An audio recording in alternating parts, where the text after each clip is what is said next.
And welcome back to Comix. I'm Andreas, and I'll be hosting today. Yeah, this is episode 24 of our rebooted series. So, and so, do you guys mind cutting that? Sorry, I lost it. It's gonna stay. You know that's gonna stay. So I don't know why you even. It's all right. All right. I'm gonna go through the intro, so that's how I will throw it back. Oh. All right, and go. Hold on, sorry. How am I gonna throw it after what I did? Could pretend that didn't happen, and I'll edit it into something. I'll try to cut it as best I could. So I'm gonna go from me saying I'm Andres, and then you could cut. Yeah. And I'm gonna go to Luis. Yeah. And who's joining us on the show today? Hi, this is Luis. Prodigal son has returned. This is Esteban. This is Carmen. And this is Ash. So I'm the host today, and I also brought in a drink for the night, and I am drinking a strawberry Berliner Weiss called Crowd Pleaser from Arrow Lodge, Nice. in Covina. So if you don't know what a Berliner Weiss is, it is a tart wheat ale. It's not too sour, so if you don't like your beers too sour, this is a decent beer to try. So cheers. Hey, Cheers. Andreas. Cheers. You always have the most interesting beer. What is it that you look for? Do you just look for like me, the lighter the better, because the more the darker the beer, it's almost like a sweet, and I can't do it. I can't even fucking do Words? Not words. The fucking Crazy. Not Newcastle. Is it Newcastle? There's Newcastle and there's also Guinness that are there. Maybe Guinness. I can't even like really do Guinness, but like if I go to like a microbrewery, as long as it has the word blonde in it and that's not a fucking race thing, I'm okay, because it's like Those are lighter. lighter than everything else. Yeah. What do you look for? As I don't have a specific favorite style of beer. I do love stouts and the thicker or the sweeter. I am. you know what I'm talking about? Sorry, go ahead. Yeah, know what I'm saying? So I don't know. It depends on if I know the brewery and trust them, or if I'm in the mood. It's a whole other level. You have to trust the brewery. Well, Oh, yeah, you don't want to drink like shitty ingredients, dude. Not only that, You don't know what is shitty. That's the only thing I know to look for is like blah blah blah fucking Mahalo blonde, and I'm like, okay, I'm gonna be good. I don't know. There's always like, if you're gonna go to a craft beer store and the label looks cool to you, you could do it that way, and maybe you'll have some hits and misses, but at least you get to try something new and experiment. Gotcha. Yes. Even if you have a beer you don't like, do you finish it or just? Yeah, more than likely, unless it's really gross. Oh, okay, gotcha. But is it more like if it's a beer that you're not too into, is it more of like, all right, I need to finish this as quickly as possible to move on to whatever else I'm going to end up drinking? More than likely, yes, unless it's really bad. Fuck. What was the name of it? Raging Bitch was pretty fucking disgusting. I've never had disgusting. I got it because sponsored by Raging Bitch, yeah. And it was like we got it. It was an IPA, and it had the funniest title, and so we're like, oh, you're a Raging Bitch, and like we decided to stock up on it, and I was like 22, so I wasn't even like a heavy beer drinker. I was like, I would drink Coronas, and I'll be like, I like beer, and then when you have this, like, it was so fucking gross. I still did Coronas, but it was just so gross. But I would say it was probably just the style IPA you've had. So there's others out there lurking that you may want to stay away from. I won't necessarily say it was so much that beer in specific, from the sounds of it. I've had a couple. It's like this 11% Clown Shoes beer that I had. I think I've talked about it before. It has a T-Rex wielding two machine guns. Yeah. on the cover. Oh yeah, Mhm. yeah. It was just so. It looked cool, and that's the only reason I bought it. And it was just I think that was probably the second beer in my life I just was not able to. So it finish. sounds like you had either a double IPA, a double Imperial IPA, or a triple Imperial IPA. So that's probably IPA leads more on the hop side, and you probably don't like the hoppiness to it. So Not that's too what- much. Andrea, Although lately I've been digging hazy IPAs, Andrea, which has been very surprising. different style. would you ever take us to when the world opens up? Would you ever take us to a microbrewery and let's do a show there, or any kind of brewery that allows? Yeah, if they would allow us, I would be down for that. Do Yeah. that. All right, future idea. Dig it. Alrighty. Aw. We So get one of those little samplers, and we could all talk about which ones we like and which one we don't. yes, Oh. exactly. Indeed. Indeed. We're gonna go into our comments on our socials.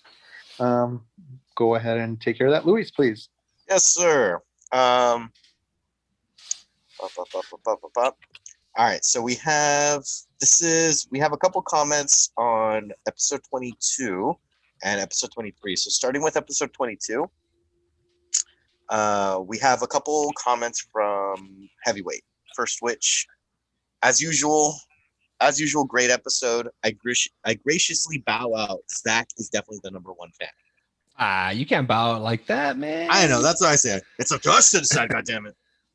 You see, what we got to do is we got to throw them in the backyard and give them a couple of broken pull cues, and then they can just, figure it out.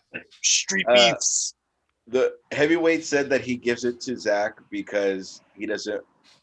Gross. Being that we show each other, he doesn't want to show himself, so he gives up to Zach in that route. But why? No, we don't accept Don't your worry. resignation, sir. Yeah.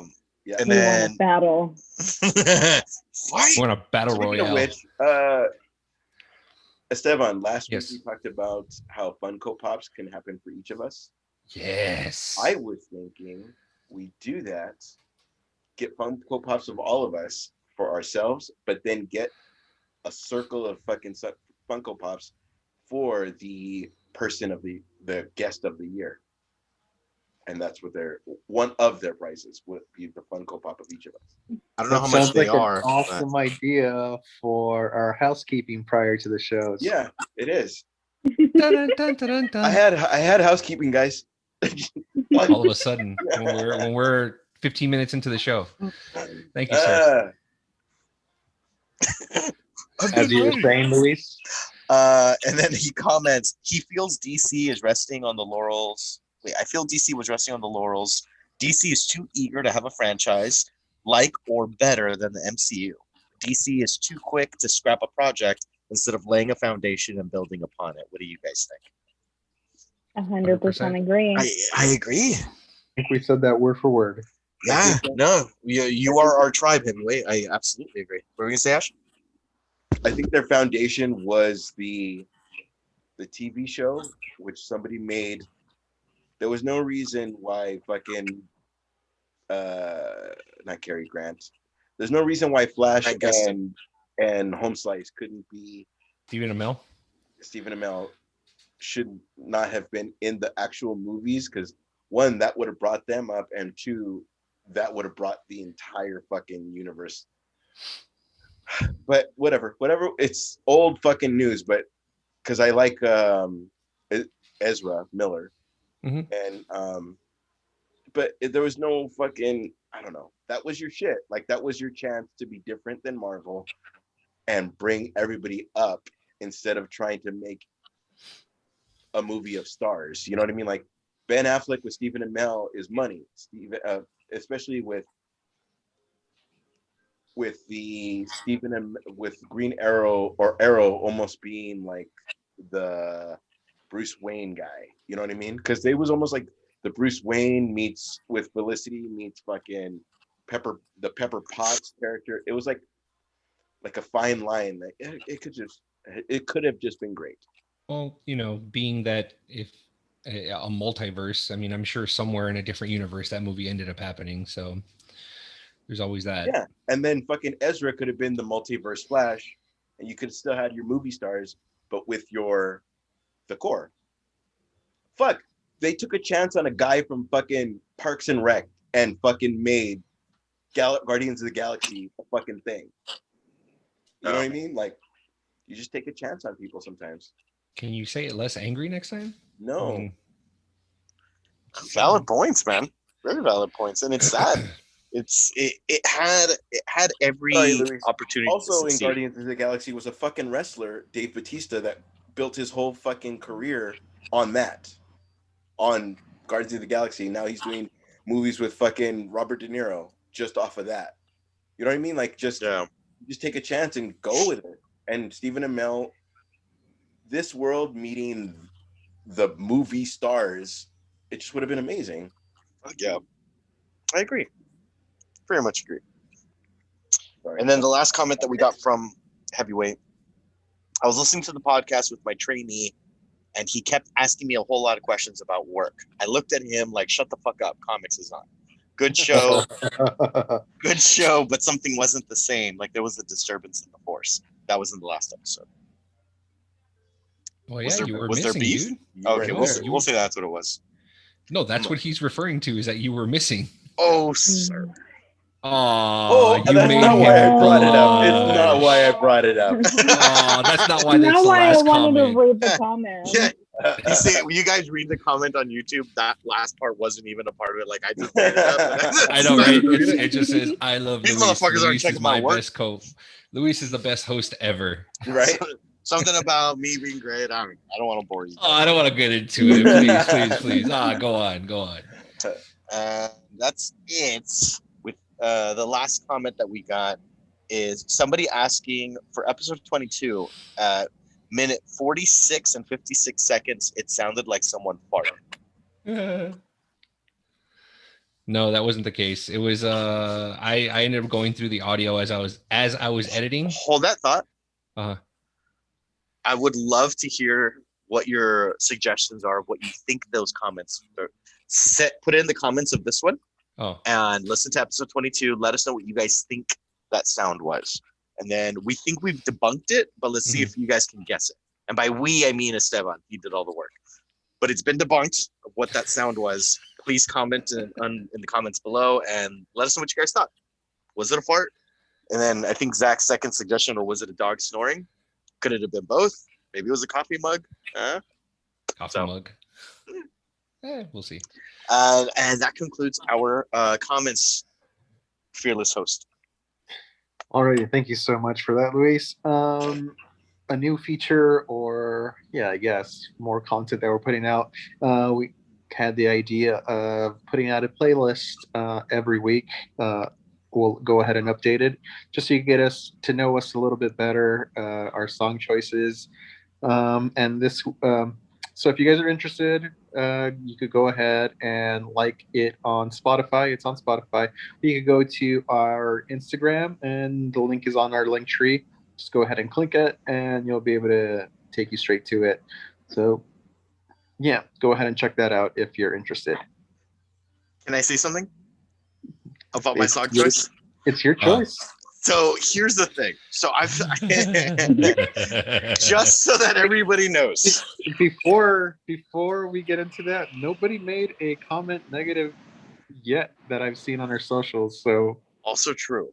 I think we're good. But you don't even have to. No. It's not an apology or anything. It's just I'm calling myself out for being a hypocrite, and I was going to explain what my mental journey that got there. Hey, man, I mean, if you want to dig the hole deeper, by all means. Oh, I would love to. That's what this show's about. So I picked Marilyn Manson, obviously, is going through his shit. But me, completely oblivious to that, I'm like, oh, Beautiful People. And just because that morning I had like a pretty good workout, and I was already like kind of going down. And then Beautiful People came on, and I got all pumped. Then I was like, yeah, let's do this. And so then when you asked me the question, that's why it was such a shotgun answer. Like, of course it's the song. And so, to be fair, it is. I did say what you're listening to now, so whatever was stuck in your head at that moment. True. So you could got away with it, but I did kind of bring that up of like I did say controversy be damned, so Yeah. I No, did but the- kind of preface it. But the funny thing about that is that so then the question was asked to me, and I believe Carmen's the one that asked me. She's like, okay, so if there like, is it not true that art is a representation of the artist, isn't it? And I was like, no, fuck that. Fuck that. It's whatever I want it to be, and it becomes mine. Which is how I felt about that song. But I thought it would be that way in all things, and that's not true. So and here's my brain journey. So fuck, I don't even remember how long ago, but when Korn was really big and they were touring and they started getting a lot of money, one of the first things that the lead singer of Korn bought was the clown costume that belonged to John Wayne Gacy, the mass murderer / rapist of little boys. Now, when I read the article, I immediately got disgusted because I'm like, I get it. You're a heavy rock, new metal sounding like band. Like you want to be edgy, you want to whatever, but it's like outside of this being a killer clown, are you aware that he raped and killed these boys? Like, why would you want to buy this? And so like, I remember having this whole thing. And so like, after I responded with what I responded, like, oh no, it's whatever I want it to be, whatever. The same argument can then be made for this, but then I fucking shunned him for that. And then I realized how hypocritical that was and how I shift my agenda as long as it fits me. But I stick with my decision as far as my songs. The songs are what I want them to be. Then it's just for me. But yeah, it's very hypocritical. I went to a private school and there was 6 to 7 people that were from gangs. Oof. And I would get jumped nearly every day. Antichrist Superstar fucking really brought me out of a dark place. Like a really dark place. And that fucking album brought me out of that place and made it kind of lighthearted for me. And then I went to go see them in Santa Monica, and they were about to play. They have a song called Rock and Roll N-Word.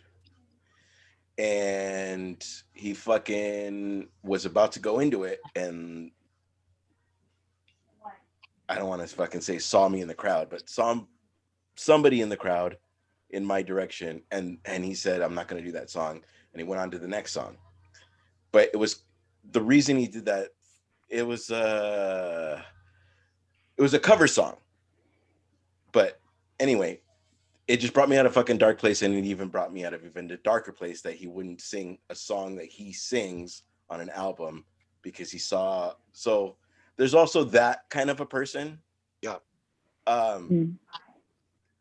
If you look at his own movies, you know how they put music videos and then there's like kind of like backstage shit, like girls showing up at his hotel and things like that make a rock star cool.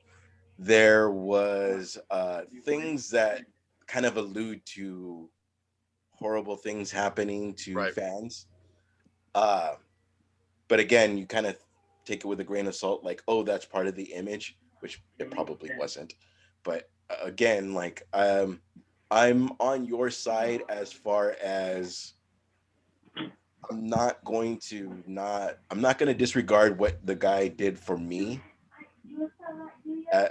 because of what he did. Like, if your favorite movie is fucking Lone Ranger and Armie Hammer's doing what he's doing, I know I'm fucking grabbing at straws, but it's fucking hard. Like, that sucks. It's funny. It's funny the way that you express that, though, because it's like you're saying what the artist did for me. The artist doesn't really know you outside of seeing you in an audience, but I know the feeling that you feel, because I feel that too. It's like that song to me, and in your case, it took you out of a dark place.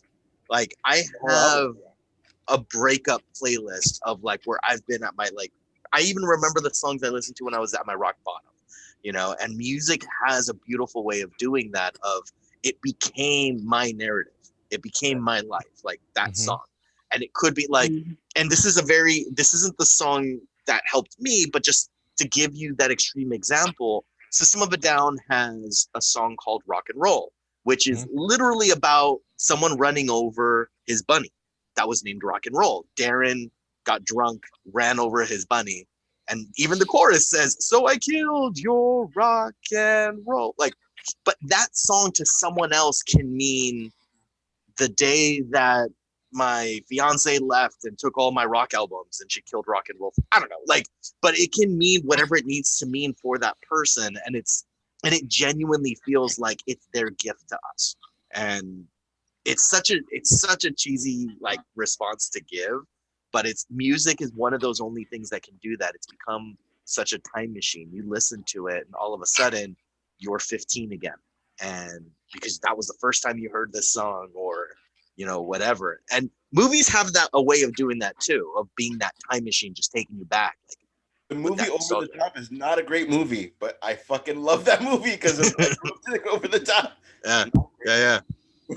Yeah, but so Sorry. hypothetically speaking, if Sylvester Stallone was accused of being a mass rapist, would you still feel the same way about that movie? Here's my shit.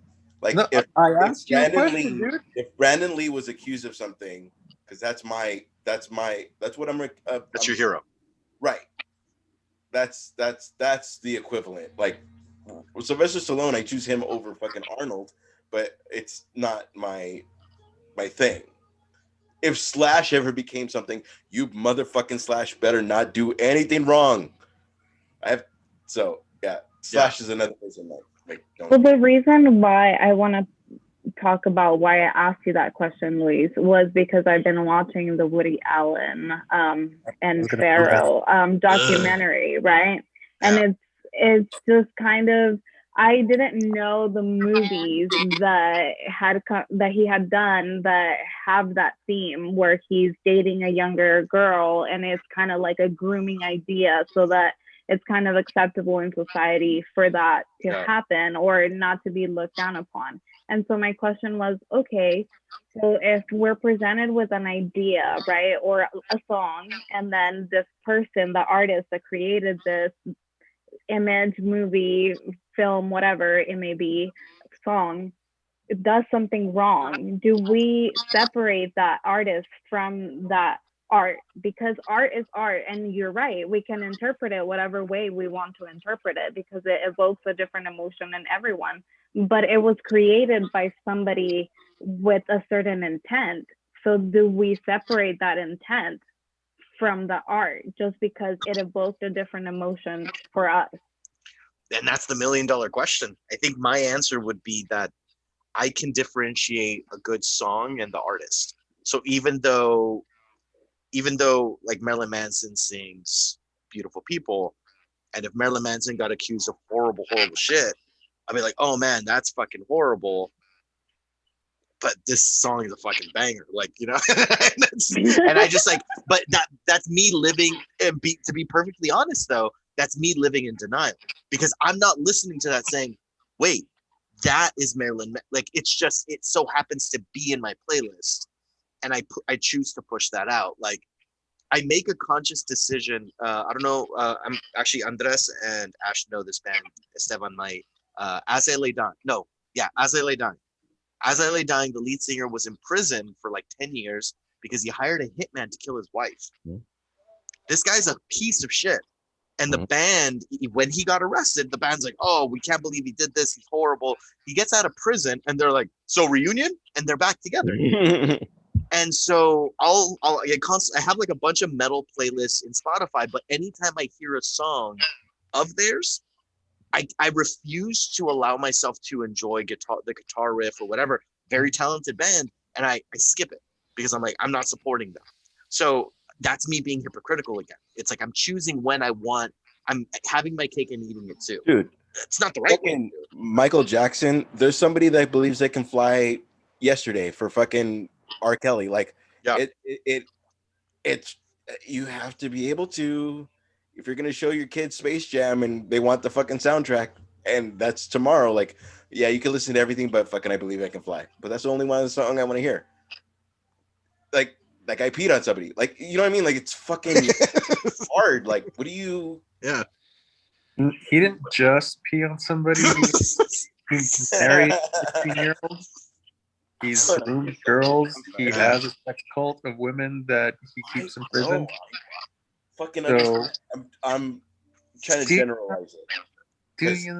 I saw Surviving fucking R. Kelly, and believe me, I'm not an R. Kelly fan whatsoever. But Bump and Grind is a fucking jam. Too soon. Yes, Too soon. It's so fucking long ago. I know, it got real quiet. On So the person themselves, whether you as a person can put that aside, is between you and yourself. What sucks is I hear it and I fucking think about the outcome. Like, I think about the. I was like, actually now when I listen to Marilyn Manson, it kind of fucked up. It's out. fucked up because I think of that stuff. And Michael Jackson is on the radio, and unfortunately, I think of that, but it's still being played. Yeah. And one last thing that I'll say on it, it's I feel people, if it's an artist that I respect, I would like to hear their side of it. And a lot of times they do get quiet. And so I have to kind of give them the benefit of doubt. Like, there's this comedian, his name is Chris D'Elia, a stand-up comedian that You're not gonna do this with me. Go ahead. I'm going to refute you. Go ahead. Oh yeah.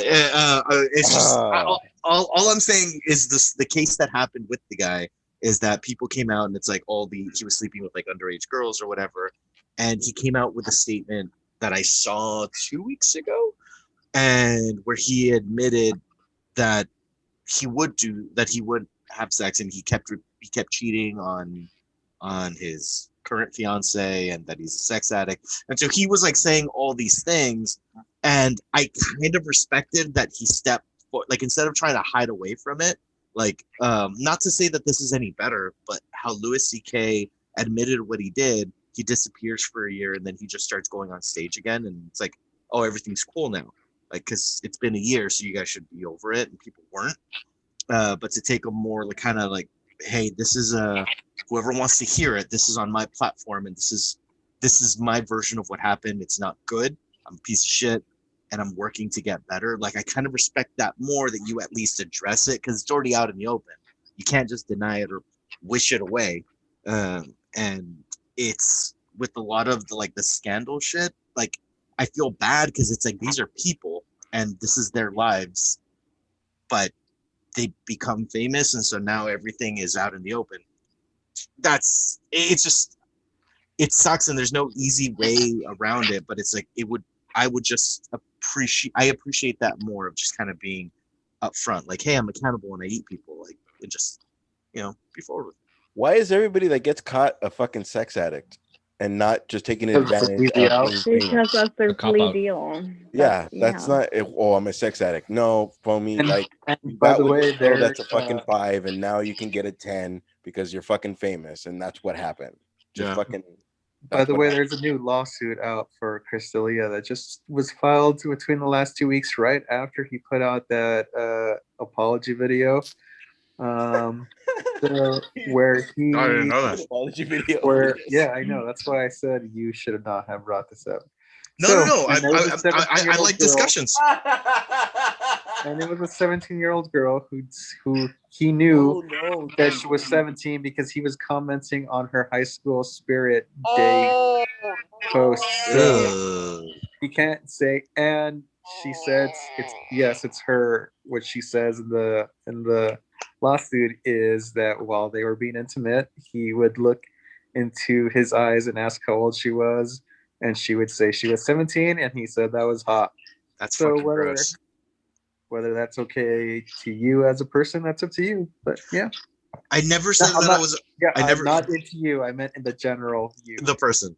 Yeah. Now, oh God, I'm going down a rabbit hole. So now what bugs me about that, and you saying that, like, one of the first comments that came out was a girl saying that he knew how old I was, because he always denied it, right? He always said, I only slept with people that went to my shows, which were 18 and up. That was the story that he stuck with. but then there was one part where like one of the first people that spoke out about it was that she's like, oh, we met up after one of his shows, and it was him, Brian Callen, and Whitney Cummings. And when all this shit started to fall around D'Elia, Whitney Cummings was the first person to turn around and talk shit and be like, oh, this guy's a piece of shit and all that. And it's like, but you supposedly this is your boy. Like, you were advocating for him up until that point, and then now you're shitting on the guy. And I'm like, that's kind of shitty. Ryan Callen also said that they weren't that close, even though there's tons of video of them hanging out afterwards. So Brian's not free of this himself. Plus, he was accused of rape shortly after that, and that's why he kicked out a fighter and the kid. And he's mentioned in this new lawsuit saying that Chris D'Elia told the girl, the 17-year-old girl who was probably 18 at this time, so that if they needed to keep, or if she wanted to keep a relationship, she had to sleep with Brian Callen and another comedian named Mike Lenoci, which is his opener. So it's fucking gross. Enjoy that. But that's so sad, and it goes back to the first question of, if they do shit like this, can we still be fans of their content? And like with that, I can't. Like and again, that's me being a hypocrite. Like, because now it's like, and I'm very bummed because I was a very big Callen fan, and then when this stuff started happening, it's like, dude, like, and now I can't even listen to stand up, even though it has nothing to do with the allegations or whatever. But there's this cloud, and it's like, you hear it, and you're just like, I can't. It sucks. Like when you said earlier, it's like, oh, it's kind of, I feel bad for them because whatever they do is brought out. I was like, what's the fix for that? Don't break the law and you won't get outed. No, very true. Fucking creep. Liar. Don't break the law, asshole. Stop breaking the law, asshole. Yeah. Yeah, and it's like doing shit like that. Like, I think the part that I was feeling like that I feel bad about is like if like infidelity type shit. Like, granted, it still sucks, but it's still horrible on the person that was done to, but it sucks that it goes out to the main public. But the shit that I feel is unforgivable is anything to do with kids, obviously. And then that's another thing that like bugs me about Jalea. Like, how you said that, oh, at least he came out and apologized, is now he's like trying to gain sympathy if you follow him, because shortly before this all came out, he had a son, and he's posting his son all over his Instagram, how he's like in love and loves being a dad. I'm like, bitch, You're just doing this on purpose to like use your son to get your fan base back. This is like whatever. Yeah. And that being said, I was a big Chris D'Elia fan. Which I was kind of bummed when this happened. But I, as opposed to other people, not to mention anyone in specific, I'm not gonna go around saying that I'm a fan any longer, and I'm not gonna call myself a baby. I'm part of his cult or whatever. So I can't do it. Same. So after that tangent, I guess we could get back into the show. Well, I thought this show was called Comix. Comments. I thought isn't the show called Comix? Yeah. You mean it's not stand-up comedians? You mean comic books? Fuck! I've been in the wrong podcast. Just kidding. So you're out again? Is that what you're saying? I'm very impressed, by the way, Andres. I had no idea you were so in the know on stand-up.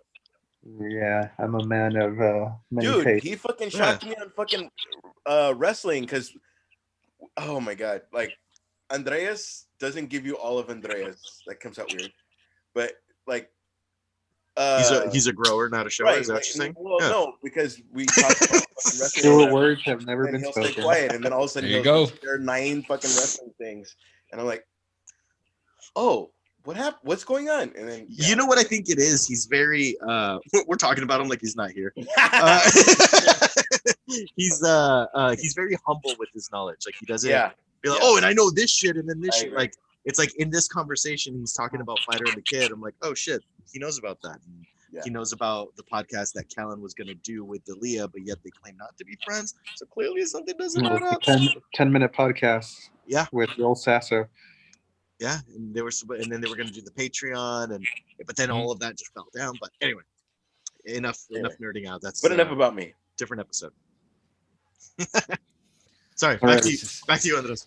So getting into the show now, there's rumors coming out from Disney that they're gonna make a new X-Men based movie, and apparently the title is gonna be called The Mutants, which I think is fucking stupid. But anyway, what do you guys think? That title's Did garbage. the project that they just did, the New Mutant, that was still Fox. Yeah, Didn't and it's count not. for Disney. Yeah, it doesn't count. It's not in the MCU. Okay. Yeah, that title's stupid. You know what would be cool is if they did. You know how we always talked about how Namor is the first New Mutant, or the New Mutant, and then or the first mutant, and then we all thought it was fucking Apocalypse or fucking whoever. What would be cool is something that would like kind of make sense of it all. Since Carmen wrote something, and then Esteban needs to make that make sense in his series, and I need to make that make sense in my series. But now, being that we have a timeline and a whole little whatever, making everything make sense, maybe we should do, instead of waiting and throw Logan in there, like just kind of maybe do something leading to where we're gonna go. That's been awesome about Marvel is it's all, and Star Wars, like these are the movies that are created. This is what happened within the movies, and we go from this and we get back to that. I was gonna say I don't think you could say that about Star Wars anymore. At least, yeah. Pick and choose which Star Wars you want it to be about. Did the Luke thing screw everything up? No, what I meant was the latest trilogy that came out. It seemed like 3 very different movies, depending on the director. Like it changed from the first one, from the main characters to who they were keying in upon, to the second, and then from the second to the third. That's all I'm saying. I can see that. I can see that. Force Awakens was still legit. Yeah. Oh, I don't think they're bad. I just don't think it was a concise. Very different. Yeah, I don't think it was a concise story throughout. Yeah, but what's cool about fucking Disney Plus or whatever, they can put those 2 movies together. Is all. Yeah, I agree. They could make rectifications along the way to explain. This is how this can make sense. Yeah, of course. So yay, mutants. Yeah. No, yeah. I'm excited about it. I just don't, I'm not a big fan of the title. I agree. So I mean, obviously they're rebooting it. I really dug First Class. I thought First Class was an excellent introduction or an excellent reboot. So I don't know how I would feel with them trying to do it again, or if they're going to do like, I don't know if they do like the actual classic, because I know First Class wasn't the original class that we're used to, you know what I mean, where it was Cyclops and Jean Grey and Iceman and Beast and stuff like that. I'm sure they're gonna probably do something a little bit different, but they could have made that fucking shit work, because Havoc and Cyclops have their thing, like I have your back but I still hate you but I have your back kind of thing. Well, you mean brothers? The First Class and Cyclops, what? No. You mean brothers? They're brothers. They're brothers. Yeah, they're brothers. Well, no, them having their thing, like them having their not rivalry. It's almost like, again, everybody can talk about you, but everybody can't talk about you but me. But like Havoc and Cyclops have their little rivalry. Yeah, so because they're brothers again. Yeah, no, absolutely. No, it's like they hate each other, but they got each other's back, like brothers. Like yeah, but there's like a other, rivalry. Like they're both work really hard because they're brothers. So but, the way that I like that though. Like you're Marilyn Manson, you asshole. Go on. So it's more okay. So if you gotta get the real big to understand Havoc and Cyclops as far as their relationship, just see Luis and Ash. Like their relationship, Luis and Ash's relationship, just clearly just mimic Havoc and Cyclops. Ash is the one with the hula hoop powers, though. I know. Yeah, you got that one. Okay, cool. Yeah, I saw that too. How great Wow, you went race with it. How great would it? Oh, Because he's the one with soul. how great how great would it be if they did a version of Days of Future Past? How it was like all the time They travel already shit. did that movie. They did. I'm saying about that movie.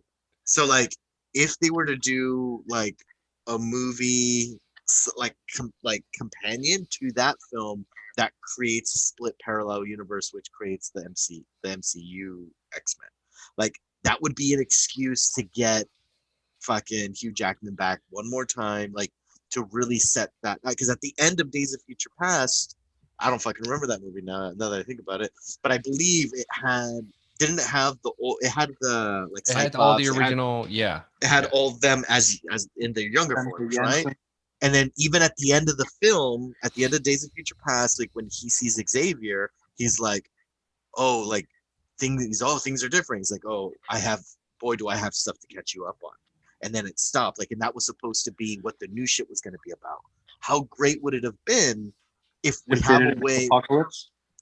I mean, Apocalypse was one of them, but like omitting that, let's say from that conversation, if that was the opening scene to MCU, and that's Patrick Stewart explaining, here's all the shit you've missed, like what in this parallel universe, and then boom, MCU.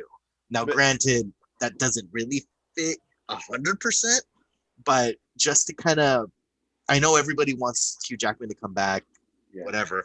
I don't really care to see him burying the claws again, but it would just be a wonderful cameo to really get you hyped for the start of this new journey. I mean, you disagree? Yeah, I kind of feel, and I know we're gonna get into WandaVision a little bit, but I kind of feel WandaVision's kind of setting it up a little bit. Yes. So I was waiting for them to drop the word mutant, and they didn't. No. I now kind of reading, what the director was saying. I kind of see it. I kind of feel that there was a letdown on certain things, but I see what he was trying to do, but I have a feeling that I don't know how they're going to do it, but I have a feeling that they're going to set it up and it's going to set up real nicely. It's probably going to be one of those throwaway lines that was in a movie back whenever, they end up debuting the X-Men. It's going to be a throwaway thing, kind of like how it was in Winter Soldier, where at the very when they try to capture I can't remember his name, but when they're on the rooftop and then the Shield Hydra agent was naming off certain characters and he name dropped Stephen Strange. It's going to be, I have a feeling it's going to be like one of those where they're just going to name drop like not Patrick Stewart, Charles Xavier or Scott Summers, or they could do it like this, how you were saying, to play it off in a movie where it could be not necessarily a throwaway line, but just like an Easter egg. They could say, have it do with someone talking about the Sentinels to go after the mutants, and they could have either like something on the screen on the side, and then you could see the X-Men, or you could see their code names, and then you could go from there. Yeah. See, and I that would be perfect. Like I'd be down for that, because with everything, like it was the way that WandaVision got every fan just to kind of like, oh, it's this, oh, it's that, it's this, it's that, it legit made everybody crazy, trying to figure everything out. It's like, Mephisto's the rabbit. No, it's not. It's this guy. No, it's not. It's that guy, all of us grasping at straws. And to be quite honest, I have a feeling that, everybody at Marvel were just like, yeah, it's working. It's working. We're just throwing throwing breadcrumbs at them and they're taking it and they're running with it. And it's just, yeah, exactly. So I think that's what it's coming down to, is that's what it's going to be. And I have a feeling that's how it's going to be from now on. We're going to think that, we have the upper hand and we already know what's going to happen next. And it's going to be Ralph Boner that's, there, you know what I mean? So it's going to be one of those. There was no payoff with everybody. I know a scientist, and it's gonna be fucking Reed Richards, and it never happened. Like, it was, it's just, it's fucked up. And if you're a wrestling fan, there's no fucking winning as far as Brock Lesnar's gonna win. They're already showing it. Brock Lesnar didn't win. Oh, that's fucked up. This is stupid. I don't believe it. So you either, I already knew it from the beginning, or your choices are, your choices are either I knew it from the beginning, or the whole fucking thing is stupid because it didn't happen your way. Said that it was gonna happen. Yeah, because even the director came out saying that like that aerospace engineer was never meant to set up the Fantastic Four. So see, but that's the dangerous weapon that nerds wield, and what we call the internet. They nerds get angry enough and they complain and they want something to go their way, and sometimes we get it, a la Snyderverse, or the Snyder Cut, and fucking getting Ryan Johnson out of directing the third film, like, and they backpedaled when a lot of the fans didn't like the second film, and it was because what Ash was saying, it's because it didn't go the way that everybody was estimating it was going to go, and so then it turned into this outcry and everyone's mad, and it's like, let's do this to keep the fans happy, and then it's that treads very dangerous ground. It being on, go ahead. Go ahead, finish your thought. The last part of that thought was it being on Disney Plus and it being in our episodes. It kind of like spreads it out as opposed to a movie and then the outcry from the movie. I feel that this is probably a better formula for them because they're able to kind of like drop it and be like, let it marinate. There's still another episode, and so to kind of ease into it, they're looping it a little bit better, I guess, for lack of better explanation. The only thing that I was going to say that I had that I feel disappointed in, and not necessarily to push back, just to describe my point of view on how I feel a little let down on, is that you had a great actor by bringing back now I can't think of his name. Evan Peters. No, thank you, sir. Evan Peters to play Quicksilver, and you could have brought him over, and you would have had a Quicksilver to go forward. And you just kind of wasted him by having him be a fucking throwaway character in this, just to make a dick joke. Even though you knew that was the interest, is he played Quicksilver elsewhere. Like you knew that was the interest. Yeah, exactly why they brought him over to play Quicksilver. And yeah, okay, fine. You didn't want, so that character is gone, and you wasted him as an acting opportunity moving forward in the universe, just to be a throwaway. Like, oh, funny, his name is Boner. And that's the only thing I would say is I was disappointed in. Yeah, it's equivalent to Iron Man 3 and Ben Kingsley being the Mandarin, and he's an actor in that. It's equivalent to that. Everyone got hyped that it's the Mandarin. We're going to see the Mandarin, Yeah. One of Iron Man's, foes. I will say it made me laugh, though. Of course. It was fun. It was funny, but it was, again, another, to some, it's a missed opportunity. That's all really, I saw it was that it was a missed opportunity for them to bring in, at that time, the X-Men, but it just shows that they're not ready yet, that they want it to be perfect, that they want it to be completely different from Fox, that they want it to be their own, that this is the MCU X-Men. This isn't Fox's X-Men. You know what I mean? So I see that. We're really more forgiving for Marvel than we are for fucking DC. Like DC, we just grab everything. I don't think so. I think it's most likely because we have faith that whatever is coming is going to pay off. Exactly. And with DC, we kind of get let down, even though we try to give chances, and we're like, oh, wow, that could have been great. Oh, no, I absolutely agree. Like, Disney will throw a curveball at you, and then they end up coming out on top. Like, it ends up working out for them. Mm-hmm. Like, you were mentioning Chris Pratt, like, from Parks and Rec, and it's like that Guardians of the Galaxy curveball, and then it's like, oh wow, look how great this is. And so now we kind of, when even with something that we don't necessarily approve of as fans, we kind of sit back and be like, let's see where they're going with this. Like, just because they've showed us before that they can do it. It was a wrestler. It was fucking Chris Pratt. It was Gamora was a name amongst movies, but she always played like the hot chick in the movie, but became like they did I want to say Columbia after that, but they did Bradley Cooper did the voice, but like had they known they could have got Bradley Cooper, Bradley Cooper probably would have been fucking Star-Lord. Stargate. Stargate. Stargate. Mhm. Star-Lord. Star-Lord. Star-Lord. You know what I mean? Like if you Bradley knew Cooper that it was in the gonna be a movie. thing, and Yeah. now it's fucking amazing because like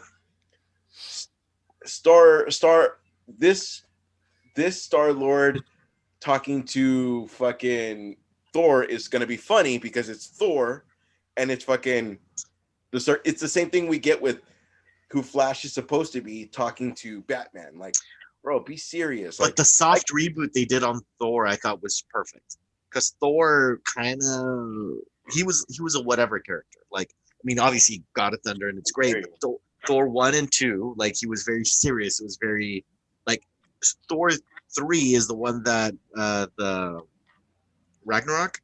Yeah. It's where they gave him a more comedic thing. Like, do you guys remember those online shorts? that I take that Mhm. as you're growing you're learning. That's why you love Earth now, is because you started here and started from the bottom. Now you're here. I don't think so, man. It felt like a very watch the first one and then watch it. Like in the first one, he was just a warrior, and it was just Well, it was fish it out of was water. perfect. I mean, the first it was perfectly I done. liked it. I very much enjoyed it. It was great. I liked that serious tone that Thor brought in the first one. I mean, because he's to be a Norse god. They don't fuck around. They don't joke around. They don't do shit like that. And even in Avengers, he was very like, "Oh, you're so mad. And you're so tiny." Even amongst them, he was still the one that was down to go to war and down to like, how do you say this? He was still rambunctious amongst his warriors, his crew. He was still like the light of the party. Only in the sense of like we can get our glory, but he wasn't like jokey. It wasn't very like cheeky. But like when Civil War was coming out, there were these promos that he was doing under the Marvel umbrella of like him like working out and being like, the Avengers don't call me because of whatever. And it was like so well received. I can't help but feel that was a part of the reason why they're like, you know what, let's give him a little bit more of a, like still being a Norse god, but give him a little bit more bro flavor, like to just make him funny. And hey, guess what? Turns out that Chris Hemsworth has really great comedic timing, and Ragnarok was the fucking shit. And now I can't wait to see him on screen for a fucking 2-hour movie with Star-Lord. Like, especially the way that they interacted in Endgame. Like, it's just like, oh my God, yeah, that's the guy I want to see. But he still has the ability to be that badass, like when he was going up against Thanos and cut his head off. Oh yeah, I fucking love that scene where he's fucking pushing the fucking great fucking scene. Yeah. Fucking great scene. Sorry. God, I want to watch that again. Yeah. Back to you, Andres. Fucking pulling. Oh, it's such a fucking great scene. Oh, it's a great scene. Alrighty, moving on. So there are reports that there is going to be a new Harry Potter movie based on the Cursed Child. What is happening?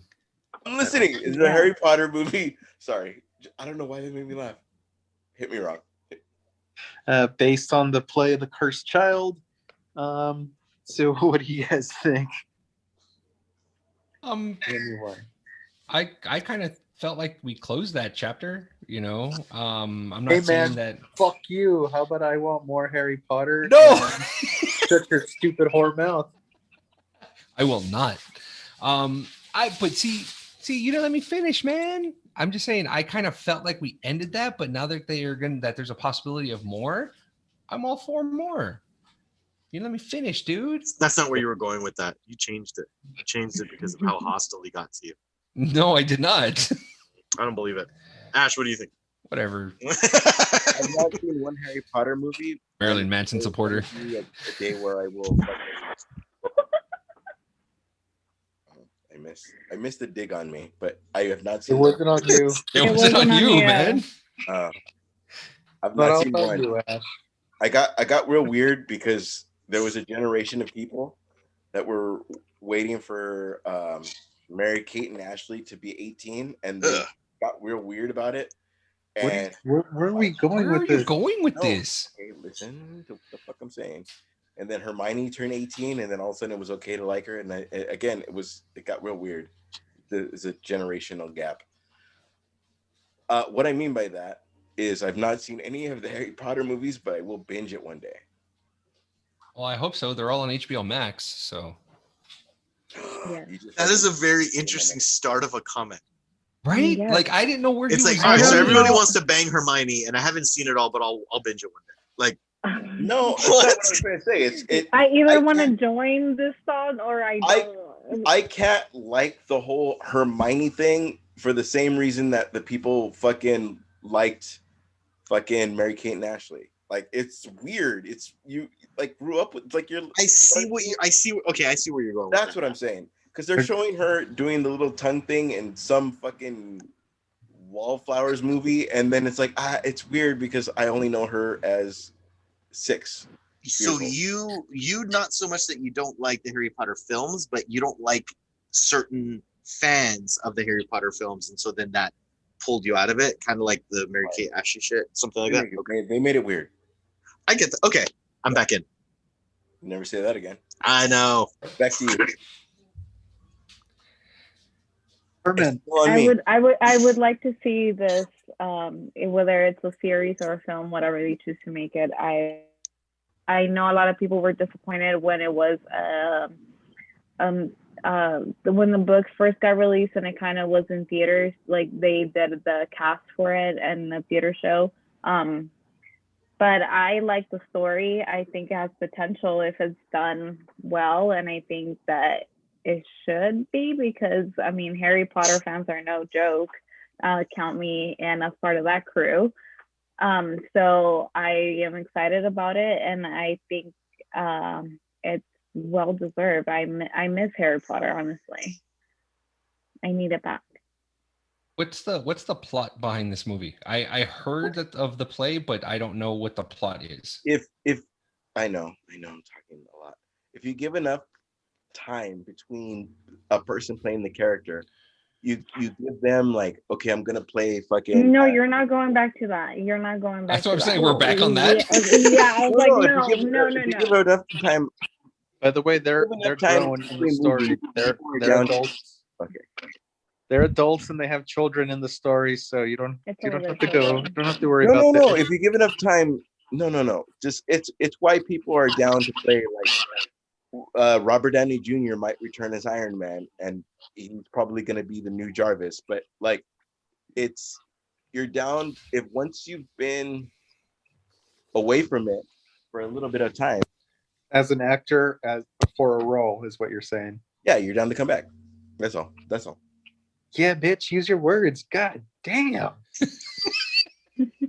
There's I 4 love you, people Ash. that figure me out, so you're good. No, I had no idea where you were going. I thought you were going back to the whole Mary Kate and The Ashley. child, yeah. No, Where it's I just was saying, So thinking you're it's too. talking about weird. bringing back Daniel Radcliffe and Rupert Grint, and so yeah, to bring them back to reprise their roles. Thank you.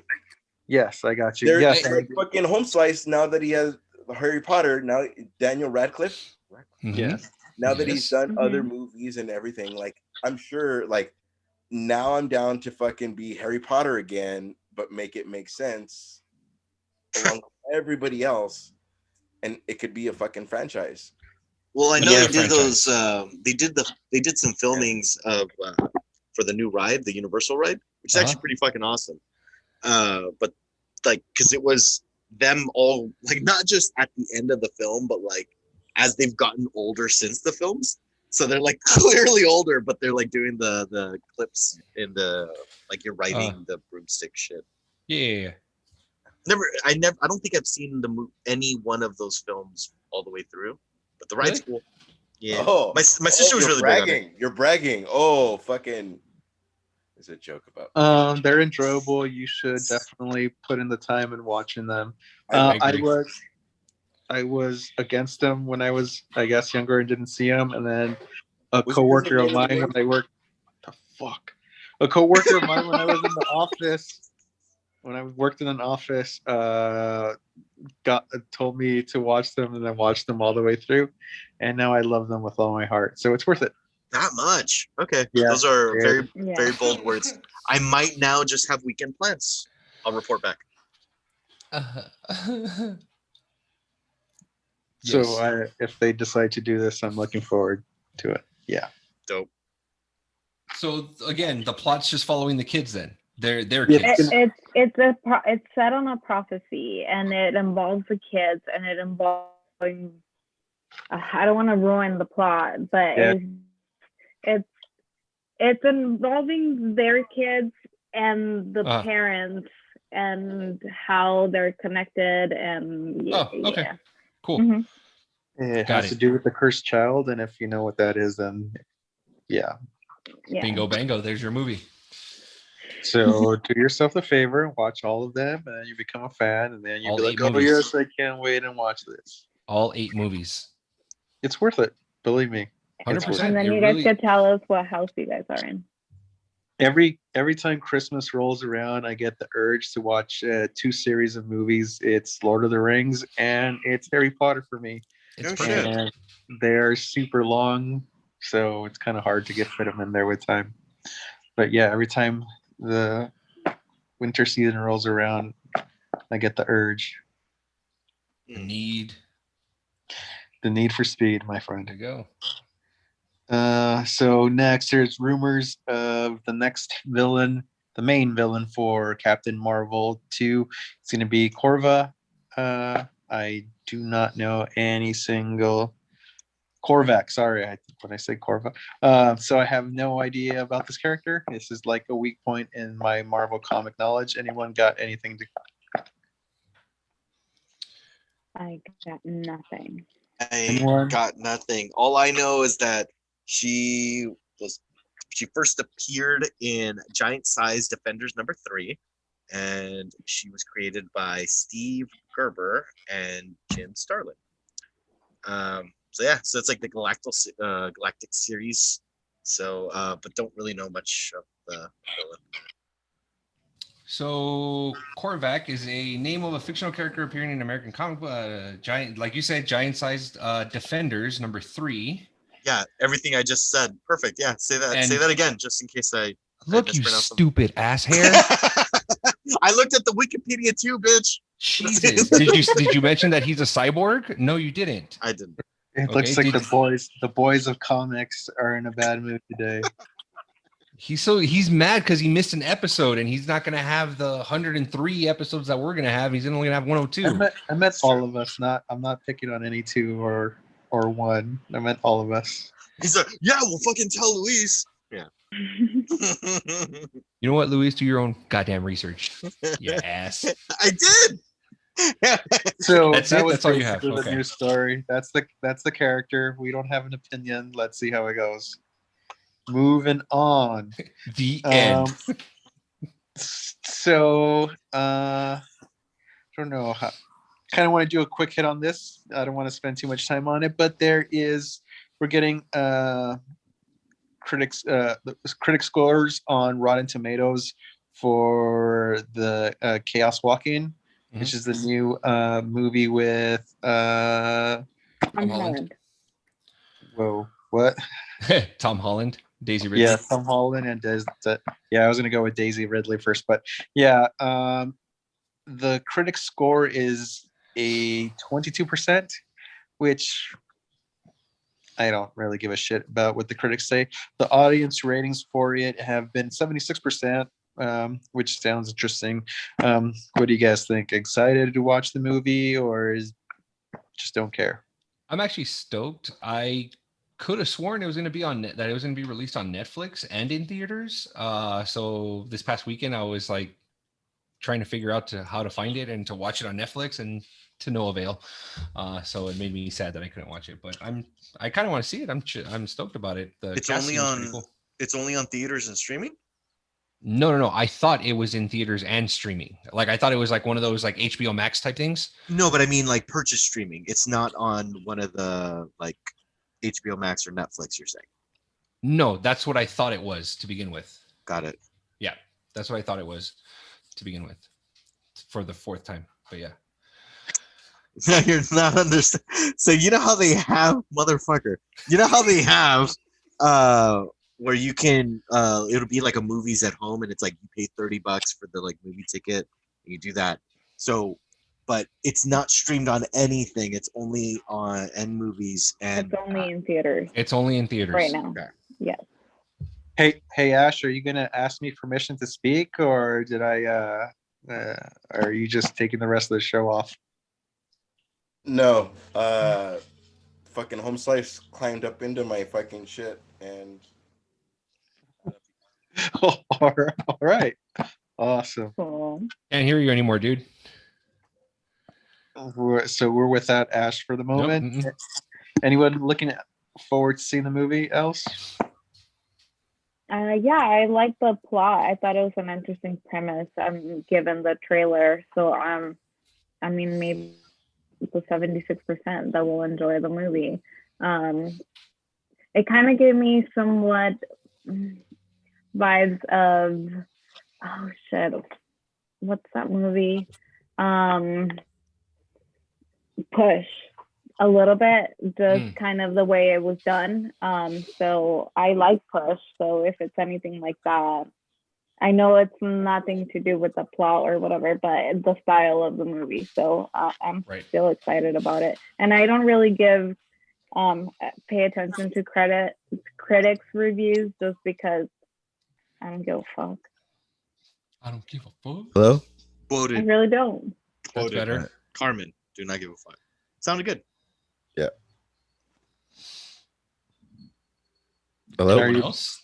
Are you back, Ash? I forgot the question that I got, but home slice just jumped into my fucking, and it became a thing. I know. Okay, no worries. Sorry, I'm not trying to become like the animal guy that loves fucking animals more than people. What was the It's question? okay to be that I would person. So Mary Kate and would've Ashley, liked and Nope. I'm just kidding. Nope. I'm absolutely kidding. Nope. I'm not... Back to you, Andres. So moving on. I don't want to talk about this. Why would you guys add this to the list?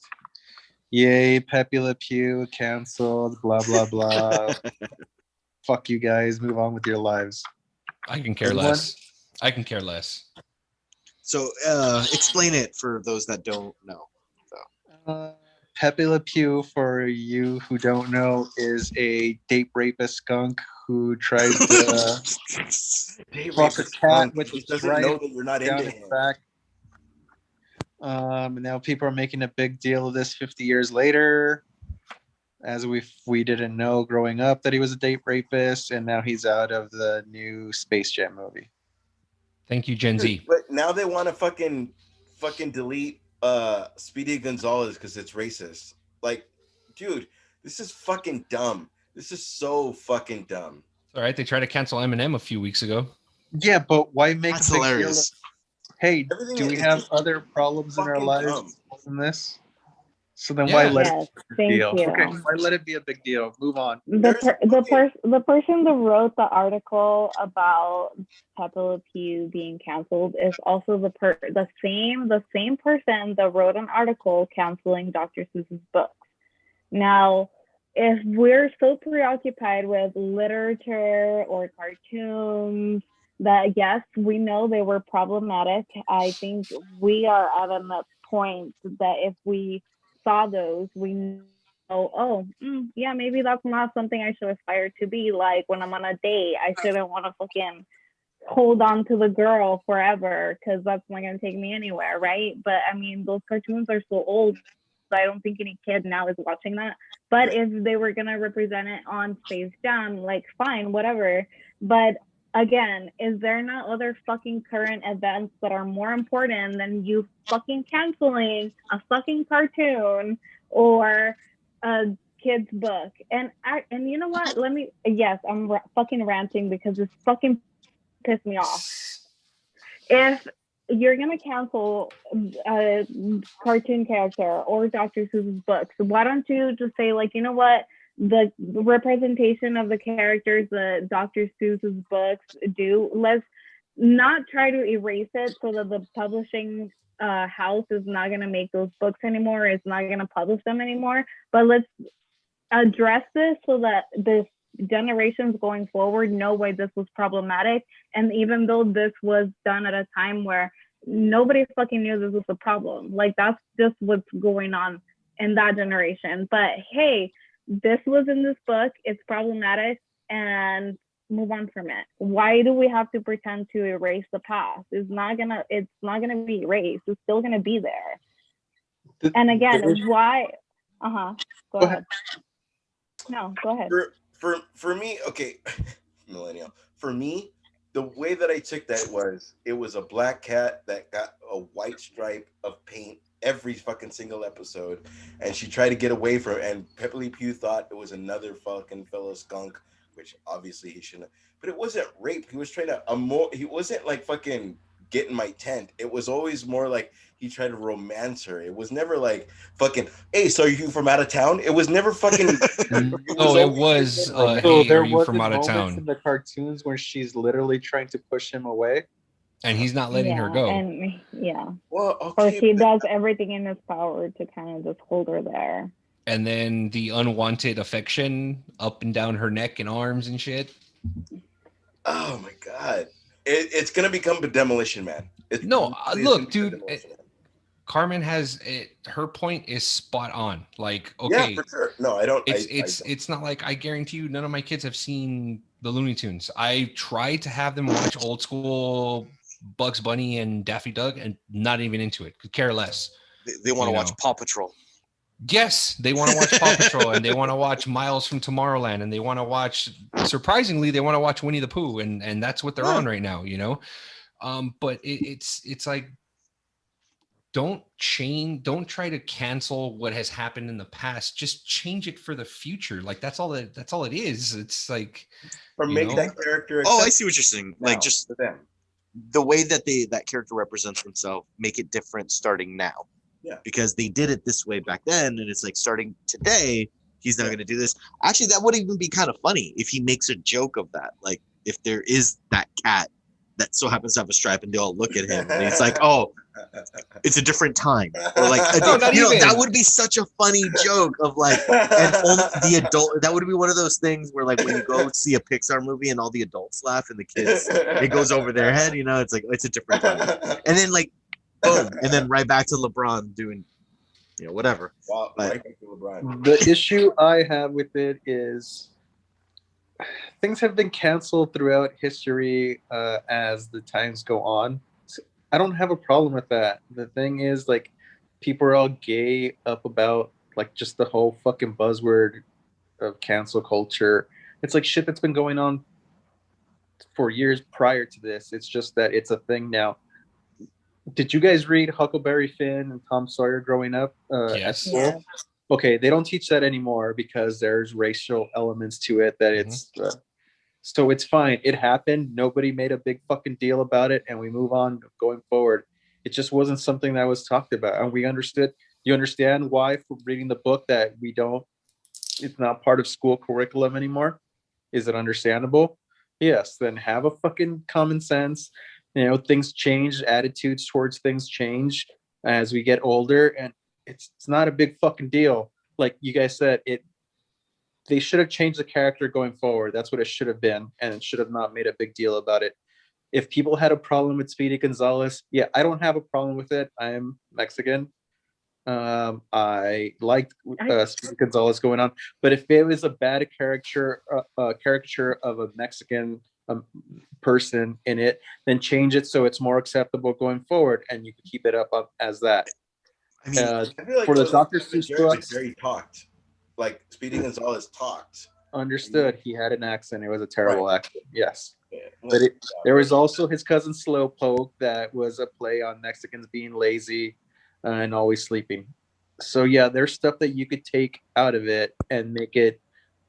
That's another fucking word I hate, is PC. Just make it where it's not offensive to somebody. That's it.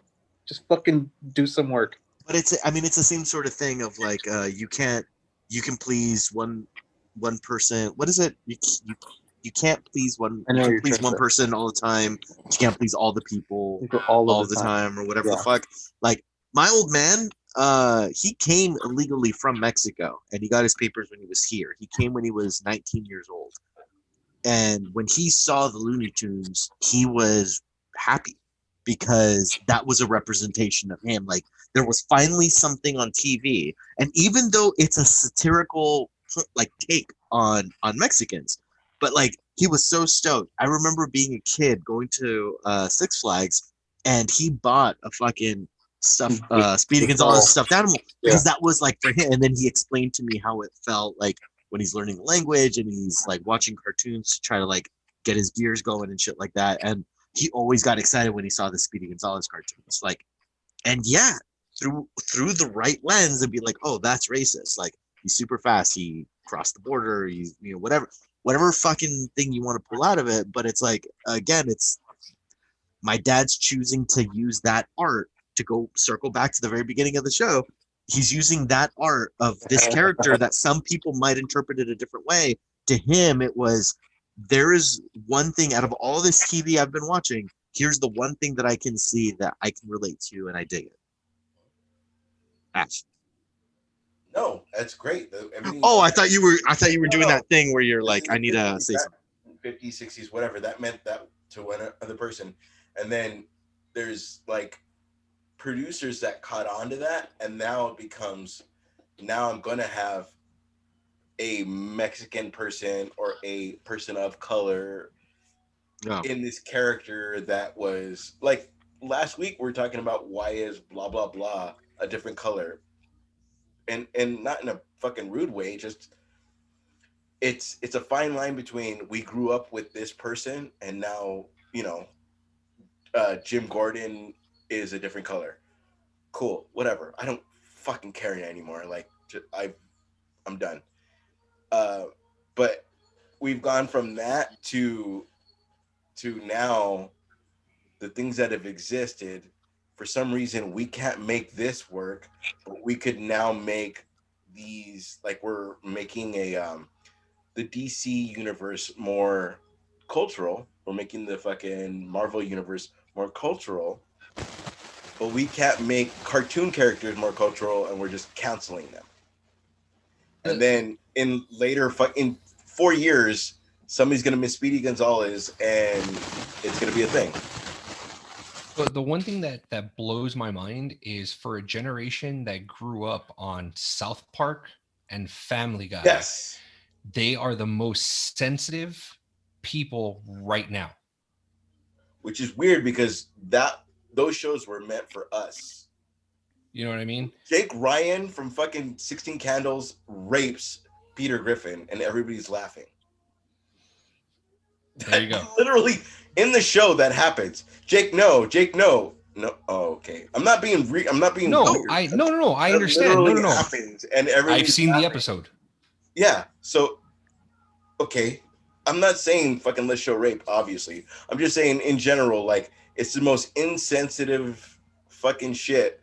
Represents them, but they're laughing because those things were meant for us, like The Simpsons are meant for us to laugh.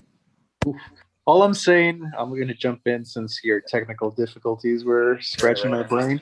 All I'm saying is I don't give a fuck. I don't care that people are, as you put it, more sensitive. I don't see it like that. Maybe they grew up with a better sense of treating everybody fairly, and they don't want others to feel bad. And that's fine. I just don't care. It's not a deal to me. I don't feel that they're more sensitive or less sensitive. Maybe they were raised better than us as a generation. And that happens. Do you think that like the people that were raised in the 70s with their 50s parents, their parents didn't talk shit to them because they didn't go to war, or they're trying to fight not to go to a war? True. This is shit that happens from generation to generation to generation. And it's finally catching up to us that we're the fucking older generation talking shit to the younger one. I don't care about any of this. This doesn't fucking matter. Things change. Fucking viewpoints change. It all evolves and grows differently. And hopefully it grows to a better where we see fucking stupid bullshit that we think is stupid bullshit that people want to change for the better. Is that okay? I would hope that we all try to change for the better. That's what I'm trying to say. I agree. Luis should change for the better. Yeah.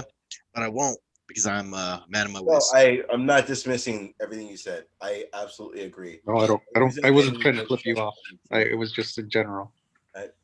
fuck, I love you, bro. Like that No was worries. It wasn't directed towards you. no, I didn't take that. It's like that person. I just try to make a joke out of it because I don't deal well with. Fucking... I know. You don't deal well with controversy, and then you make a joke out of it to get away from the controversy. I get it, of course. Andres, back to you. So there was counting? report. Carmen, are you counting? Fucking up. What? You're fucking up. I'm supposed to. He said I get it like count fucking this 8 times. Come So I on. guess we know what Fucking up. Esteban's word is. I didn't know. There you go. Yep. Well, I get it now. So moving on. There's I There's didn't. reports of the Man of Steel 2 being in the works with Henry Cavill, and it's apparently going to be on HBO Max. Which, after I take it as good news, not necessarily, in spite of the news last week of the new Superman character being brought on, but as them actually giving Henry Cavill more work as Superman, which I thought was a great Superman, and he deserves it. So, what do you guys think? Anyone? I Feel free. recently saw Man of Steel the other day. And yeah, he's a great Superman. Obviously different than, Christopher Reeves and Brandon Roth and Dean Cain and all the other Supermen before him. But I think he represented a Superman for that time, if that makes sense. A little bit naive, because of the whole everyone kind of was all up in arms when Man of Steel first came out because of the whole fighting and everything around civilians and whatnot. And then the whole Zod thing. I think Henry Cavill is a great Superman. I like him as a Superman. I don't think he got a fair shot to play Superman, being that he went from Man of Steel straight to Batman versus Superman, then killed in Batman versus Superman, and then digitally erased mustache for Justice League. So I don't think he got a fair shot of playing Superman properly. Obviously kind of hoping that, this Snyder cut shows a little bit more of him, being Superman, being Clark. Again, I saw that one recently. I saw Justice League, the one that came out in theaters. I saw that Justice League, and his actual lines weren't bad as far as Superman. I felt he was more Clark, like when he was not in costume, he was very Clark Kent, and I liked that portion when he was having those conversations with Lois, that he was back and it felt weird to be back.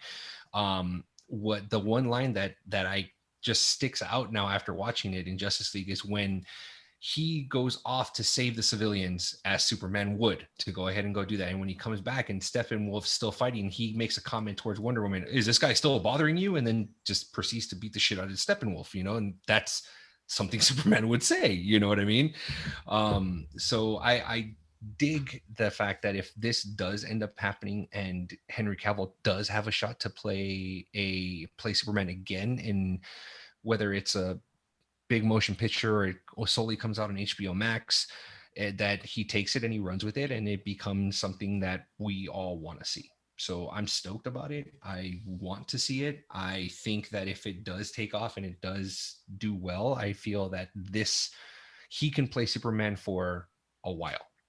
And that's what I want. I want to see that. I want more Cavill in my life. I agree. Absolutely. Yeah. It does, because you saw it recently, Esteban. Do you feel that those lines that felt really good for Superman? Mm-hmm. Am I the only one that feels that those might have been Joss Whedon add-ins? I don't know. I don't. To be honest, I don't. That's the thing, is that I don't know, because of all the BS that is happening right now with that Snyder cut. Like, I don't know. I'll probably have a better answer for you when the Snyder cut comes out. I'll probably have a little bit of a better answer, because if that same line is in that one, then no, it was Snyder. You know that. Right. You know what I mean? I can't help but like the scenes that felt very Superman-y, like when he's like talking to the team and like when he's in full costume or whatever. Those, I mean, obviously I don't have any way of proving it. I guess, like you said, we'll find out next week. Of course. But I'm like, that feels like Joss Whedon. Like that Right. feels like, although I didn't see fake mustache, like, so, but those lines, I'm like, would Snyder write that? And if he did, an argument can be made that his version of Superman was this, which was incorrect, and the Justice League was his way to turn it all around. Of like, when Superman becomes the hero he needs to be, that's like the subtext to that is the director learning who that hero is. Like, right. And so I've done way too much thinking about it, but like, no, and so have I. And that's the thing, is that like I saw Justice League, I think it was either yesterday or the day before. I saw it, and I saw certain scenes in there, and one of my friends hit me up on Instagram, and he tells me, he goes, "Did you see the footage of Green Lantern?" I'm like, "That footage that you saw of Green Lantern was in that Justice League movie that came out." He goes, "No, it didn't." I go, "No, watch it again. I guarantee you it did. It's in it." He died and the ring just went saw off. it. Yeah. You know, I just saw it. You know, and there's certain scenes where it's like they see Superman, and I'm like, that's this, but he now has the red and blue, and in what I just saw in the trailer, he's got his black and silver costume. You know, so that's why I'm just kind of like, it's like I see stuff like that, then I see other things, and I'm like, fuck, like I'm torn, because it's like now seeing it, like I'm starting to buy into the hype, and I don't like it. Oh my god, you know? I'm so glad you said like that. it. I'm so glad you said that. I saw the trailer that came out yesterday. The Dark Side one? I started to feel it, and I'm like, like I'm just like, I don't want it because I'm well aware of what's happening. You know what I mean? But going back to the whole Cavill thing, because I don't want to run off on it. If it happens and it works, I'm all in. I want to watch it. I want to see Cavill as Superman again. But again, that's just one nerd's opinion. 2. 3. I concur. 3. Ash.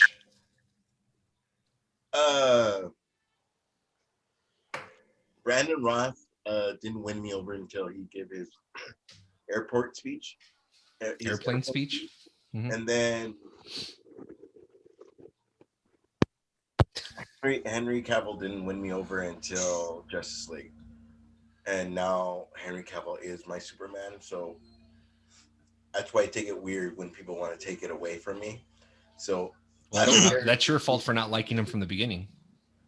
I don't care if people are going to take it away from me and make other people Superman. I could care less. But like, just, I don't know, just fucking. You care less, yet you care a lot. I do, but it's almost like getting broken up with. Like, I care a lot, but I just, okay, well, there's nothing we can do. You're not willing to fight for it, is what you're saying. Right. Like, well, the nerd culture proves that we could win, but only time will tell, dude, because I mean, we'll find out in a week. So I don't know. What about you, Andres? How do you, I mean, being our resident Superman? I don't want to get my hopes up, so I am just waiting. And the more stuff that keeps coming out is, I don't know, I've been annoyed with all the stuff coming out. And I guess that they're trying to promote the movie. And yeah, I've seen all the trailers and stuff. Yeah, I'm going to watch. It's just a lot. And I don't want to get my hopes up after everything. So I'll just wait. I'm looking forward to it. Can I say something weird? Like, sometimes Boss Logic. Have we ever stopped you? Boss Logic posters. I don't think we can stop him. Actual things that are being. You guys all follow Boss Logic, right? Yes. Like the Robin one they just put out. Yeah, we're nerds. No, he's not. Like, it's almost like a letdown of their idea of what Like you guys, you do great work, Boss Logic. Boss So- Logic out with stuff. So your weird thing was to praise Boss Logic, who has like No, a million he came out with followers. the Robin thing that made he We did saw it. the Photoshop whatever thing, and then it made me all excited because I thought we were gonna see Robin. Boss Logic does something great where it's like he did a Mephisto thing. It just makes you think that that's what's gonna happen, and then that's just his take on whatever. But he makes it like look His like, own. yeah. But he makes it look like that's what's gonna happen, Mm-hmm. and then it's not DC.com. It's just Boss Logic. .com. A lot of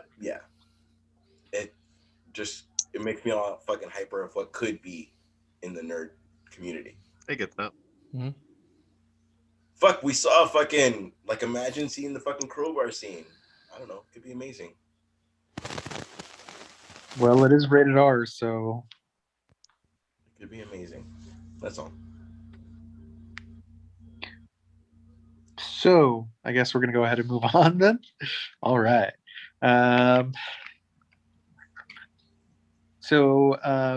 Benedict Cumberbatch was asked this week on playing Admiral Thrawn, and his quote was, "Let me get this word for word. That's a straight no from me right now. There is no way I want to be turned blue." So If he was green, he would die, he said. yeah, so I didn't take that part down. Thank you.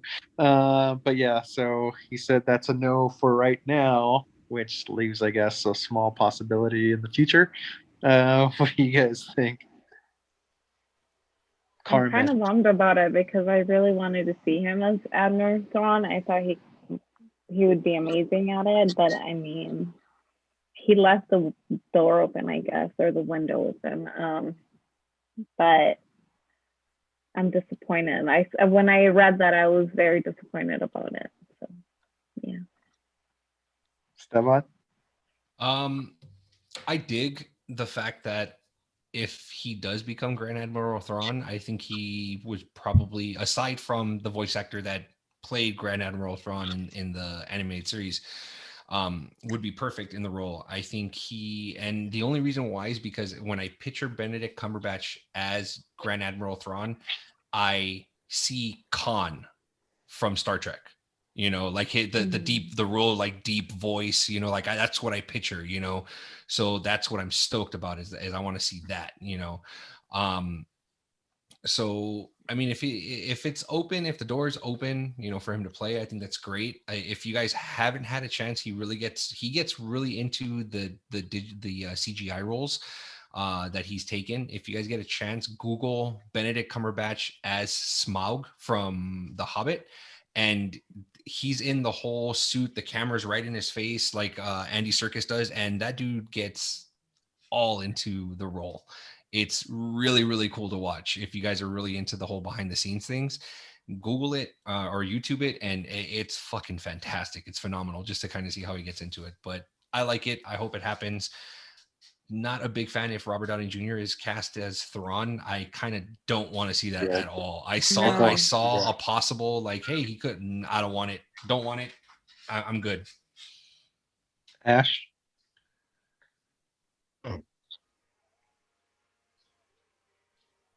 Interesting. I have a game between Luis and Carmen. If Luis pulls up this name first, I will not take a shot. If Carmen pulls up the name first, I will take a shot. Look at Luis get ready with his phone. All right. It looks like you already took a shot with your stammering on words. The person that plays the bad guy in The Patriot.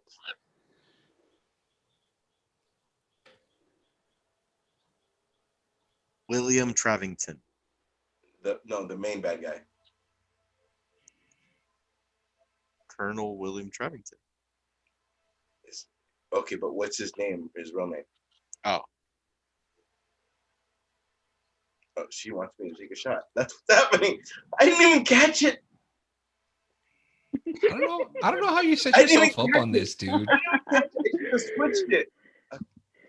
What's the guy's name of the main bad guy in The Patriot? What's the actor's name? Actor's name. You want me to tell you? I know Benjamin his name. Martin. No, it is not. Yeah? It's Evan. Not this guy? It's Jason Isaacs. Thank you. All right. So then now I will take it. No. His name's Jason Isaacs. from. Anyways, Harry keep going. Potter. That guy would play an excellent Thrawn. If you're not going to get what you want in Cumberbatch, that guy's a fucking dick through and through. That came out weird, but there's no guy. There's certain actors that can't be good guys, and that guy cannot play a good guy because his fucking dick, like he has resting man bitch face. Like he'd be a fucking great bad guy. But how do you feel about Benedict Cumberbatch as Thrawn? The question presented. He'd be great. Like, if that's not going to happen, that'd be a good replacement. Okay. Luis, go ahead. I don't have a horse in this race. Yeah. Whoever they present, I'll be cool with. Awesome. Watch, it's gonna be one of those, and Luis is gonna be like, "I fucking hate him. I hate that guy. I'm gonna be the most. I'm gonna be the most vocal. He's an asshole. Like I know him personally. He's a dick. You know what's great though? That people that say no, like you miss out on like I'm pretty sure Scarlet Witch didn't know I'm gonna have a whole fucking series based on me in the future and create this whole thing that's gonna fucking create phase 4 on myself when I'm just talking to fucking Chris Evans in part 3 about something I did in Sokovia. You know what I mean? Like, yeah, but you never know. make Sokovia this whole fucking thing. That's fucking amazing about Marvel. Like, goddamn, Marvel's been on their shit. And I fucking hate DC that's like, nope, that's not my Batman, scrap everything. Nope, that's not my Superman, scrap everything. Fuck you. You don't know how to fucking make it work. You just need multiple people to make it work. I know I have this fight every single time. No worries. Okay, you're passionate. I hate that shit. You hate that you're passionate? I thought that was the whole point. No, I hate that. You guys know what I'm talking about, and I hate We that. do. Fuck. Even DC right now, like they have to figure out a way to make Batman and Superman not work, and make Aquaman and Gal Gadot work, Wonder Woman work. Like, you know what I mean? Like, why? Fuck, why? It's just fucking dumb. You have great actors. Like, I will admit, Ben Affleck, I was not down, but Ben Affleck, after The Town, after fucking the one where he plays the fuck Argo, like, Ben Affleck's the shit. You're fucking up. There's a reason we love fucking a comedian as the Batman, fucking Michael Keaton. Like, just, there's people that fucking accept it. Comedic actor. Yeah. Not a comedian. A comedic actor. But he could say, I'm Batman to this day. And now, make him Batman Beyond. You know what I mean? Like, just, he's coming back as Batman. Oh, yeah. Yeah. Fucking, even on Marvel status, like fucking Tobey Maguire, I'm coming back. Fucking just make it all make sense and we will fucking go. We don't care. Are you mostly mad because you've lived through or you've seen 6 different actors play Batman? Is that what it is? I'm it's a judge on my age, but I will say this. Adam West was never my Batman, but I'm just asking. I'm just asking because it's like every episode you're so angry about this. I don't like when people just. I hate people who give up, and I don't like fucking people. That's just. It feels like a strike against me. I laughed. I hate prior to I hate saying people that give because up. I was gonna say. Fuck you, Luis. So angry. I don't or just there's somebody that doesn't give up and then made Scarlet Witch a thing. Like I didn't even recognize that she wasn't she was not recognized as the Scarlet Witch until her show. Mm. And she's been fucking Scarlet Witch the whole time. Do you get what I'm saying? Like you made that all made sense in 3 movies, in fucking in like 5 movies, and her own show, and in the fucking 7th of 8 episodes said, "You are the Scarlet Witch," and everybody like creams, but we all knew she was a Scarlet Witch from the beginning. Do you get? That's amazing. Yep. You all made us be in the fucking moment. I don't know. That's fucking amazing. That's fucking art. Marvel's been art. I know. Yay, Marvel. I agree. I dig it. So I'm gonna scrap the rest of the stuff that I talked about, and we could jump into WandaVision since we've been talking about it. So we just had. It wasn't much, anyways. It was just a bunch of trailer talk. I don't care. How dare you? Ninja Turtles? Ninja Turtles reboot? It's the game. It looked pretty badass. It was just a trailer. It looks great. Just a trailer. Add some gameplay in it. Okay, so since Luis wanted to talk about it, there's a new Teenage Mutant Ninja Turtle game that's going to come out. It's another side-scrolling beat 'em up. It looks really good with upgraded graphics. My toes. Is it going to be like in time? Yeah. Yeah, the same art as the SNES release. Yes. Yeah. I'm in. Okay. I want to play with you guys. That came out. And there's a bunch of games. There's been a few games that have the retro style side-scrolling beat 'em up. Another one is Jay and Silent Bob. That's have a bunch of trailers coming out for that too. So it looks like if you played video games growing up through the 90s and the early 2000s, it looks like the side-scrolling beat 'em ups are making a comeback. Andres, have you ever played Streets of Rage? Yes, Streets of Rage 4 was the shit. The remake? I played Rage, I played Double Dragon, I played Final Fight, I played all of it. Yeah, they came out with a part 4 that goes after the Comix Twitch. No, Comix such a. I mean, again, housekeeping. But are you gonna, Ash? Are you gonna wait until like it's greatest hits before you buy it?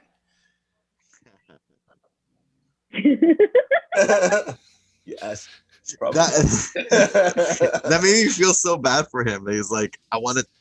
It's the same like when you watch something on Netflix, like years after it's been on air, and you want to talk about it, but everyone's already seen it, and so they're it's not as fresh in their minds as it is in yours. Like nobody wants to talk about Xena. Okay, yeah. I mean, I'll still talk about Cobra Kai. But like he was talking about the Division 1 that came out in like 2006. Like he's like nobody's in the lobby. Like, yeah, bro. There have been other games that have come out since then. So anyway. Yeah. But it's like that. I'm down to create it. All righty. Moving on.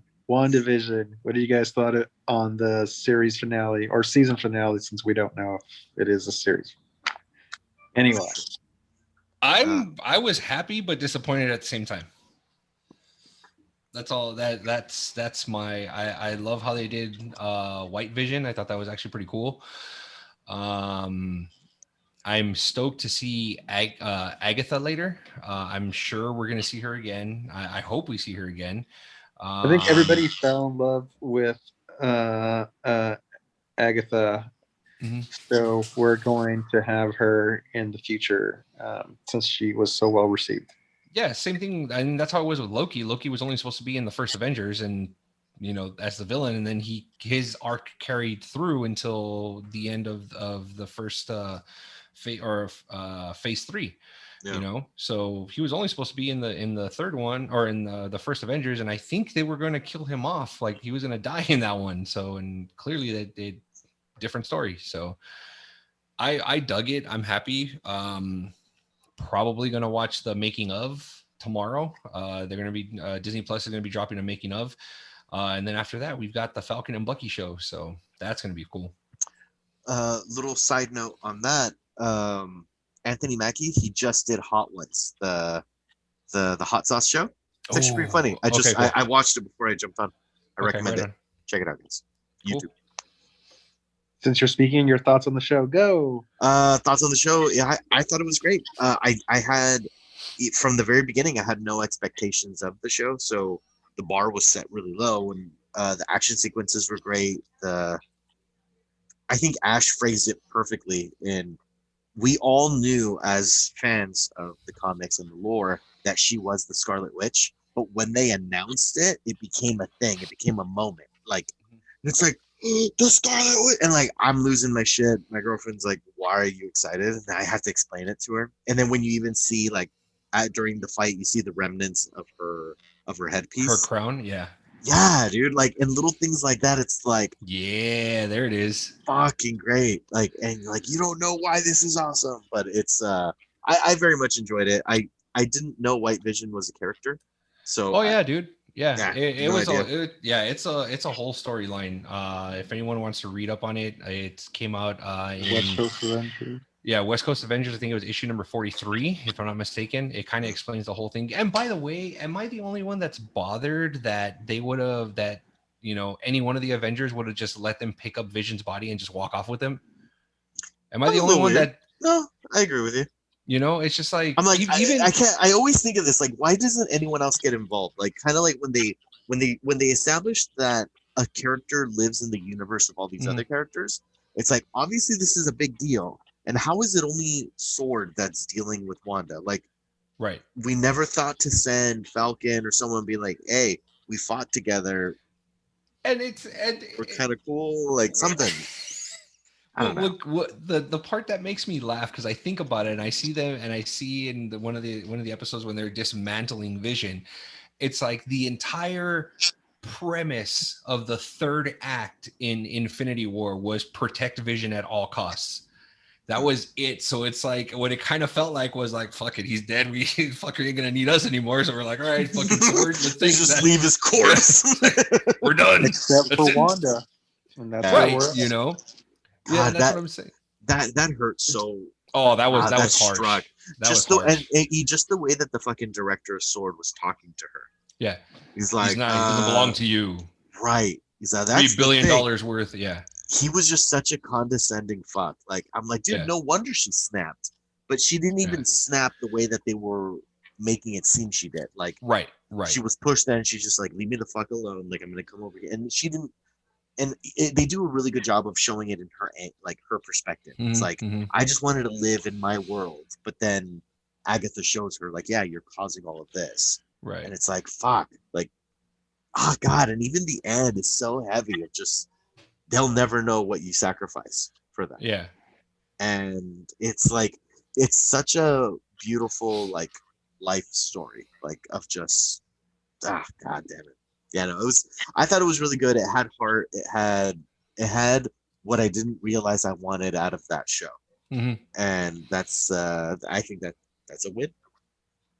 Passing the ball over to you, Carmen. I quite enjoyed the finale. I did have one problem with it, was the fact that after the two Visions have that logic problem solved, White Vision just takes off, and we don't know what happens to him, or he's never mentioned again. That's a loose end. Maybe he comes back. I was gonna exactly. I see that they preface like he's gonna come back, even in the way that they said goodbye. Like that's a given, but it's just like it was just. I didn't like the way that was done. That, in my opinion, like I love the show. I don't take anything away from that. I love the way it was done. That was just the one thing that I was like, wait, what the fuck happened to him? Like, he's not mentioned again, or is right? No, he's not mentioned after he takes off. He's not mentioned. I have a question before we move on or keep going forward. I was going to stop us earlier on the White Vision when they were talking, and Wanda's vision touches, I guess, the original or now White version. He restores his memories, right? Because that's what they were talking about. Yes. Yeah. So he is now Vision with the memories. Yeah. Right. All right. So that's that. So it looks like we're gonna get Vision back going. And that's forward. what I was wondering too. I'm like, are they gonna fall in love again? Well, yeah. I mean, if you're not familiar with that story arc, that the White Vision story arc is, he's, long story short, he's dismantled, just like in the comic book, or in the TV show, he's dismantled. And the original Vision, his brainwaves were used, or the brainwaves that were used for Vision were Wonder Man. Obviously, the MCU one's different and whatnot. But the reason why he's white is because he has zero emotion. He is solely a sentient being, android. That's it. That's all he is. He has no emotion, nothing like that. So I understand what Carmen's saying. It's like, okay, he has the memories back and that's it. But I think what they're trying to hint to is that he has no emotion. So he understands that he had feelings for Wanda, but doesn't have them any longer because that emotion is now been erased from his processing. His programming. Well, the emotion argument could be made that that was the stone, right? That was giving him that emotion. Right, exactly. It was the soul stone. Yeah, it was a soul stone. So in turn, the other side of that coin, Luis, is that the soul stone gave Vision essentially a soul, to love and have affection and all that stuff. But since, like you said, he no longer has it, there's that, Yeah. So it's like, I get it. It's just like, okay, they have the whole Theseus conversation, which, by the way, I thought that was fucking brilliant, the way that they had those two. Like, it was fucking talking to each other. Yeah. It was perfect, the way that they had it, because it's like I'm watching it, and it's like I think of it, like I see it, I'm like, no, he's more, about like he'd rather duke it out with his brain than than fighting, you know what I mean? And then when they pose, when White Vision is the one that poses, he wants to, let's deal with this a different way, and then the whole Theseus thing comes up. It's like I've heard of it before, but not in that depth, or it going into that type of detail.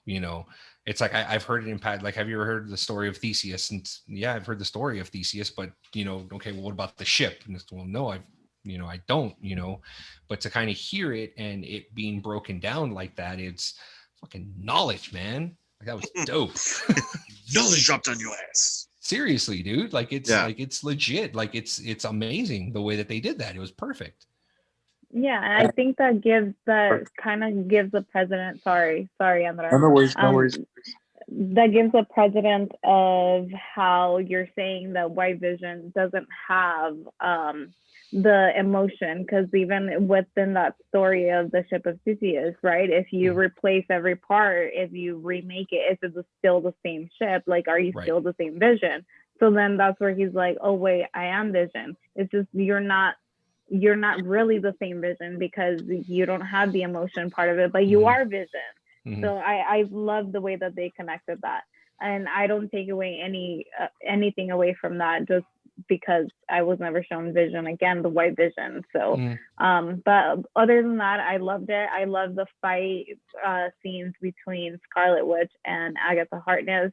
I love the fact that she schooled Agatha. I was like, I learned from you. I was paying attention. You taught me a lesson. Here you go.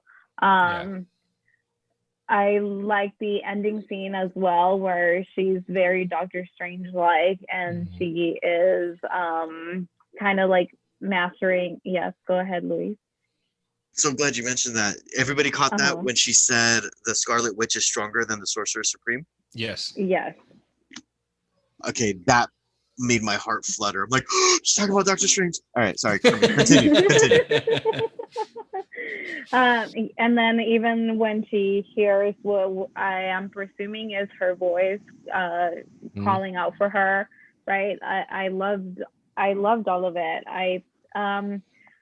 I was disappointed again with the throwaway character of Boner, or I even forgot his Ralph Boner. Ralph Boner, and what they did there. I did like that. Oh my God, Monica Rambeau had her moment, and we see her kind of using her powers and looking at the necklace and stuff.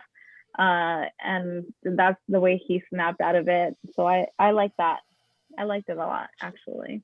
Just, yeah, white vision problem. Ash, what are your Fix it. thoughts? White power. No. No. Definitely not. I'm kidding. We were talking about white vision. I kind of felt like there's things I don't know, and there's things that in the conversation you guys just had, like, now the white vision might be, because I know fucking Home Slice isn't done being Vision. Like, I know he doesn't like being in the makeup, but I know, like, that guy's like Robert Downey Jr. Like, I'm down for my shit. I chose it from the first time, and I knew I was gonna be it 27 times. So fuck it. So I know that guy is cool. So I don't know. I hate to be fucking.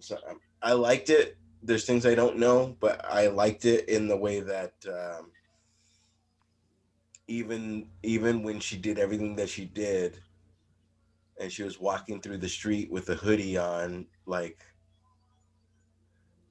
I don't know, and then she still did the fucking superhero, like, I caused all this, but I saved all this, and you got to deal with that. Deuces, like, the whole little goodbye thing, like, it's just amazing because I already know, like, I already know we're going into Doctor Strange.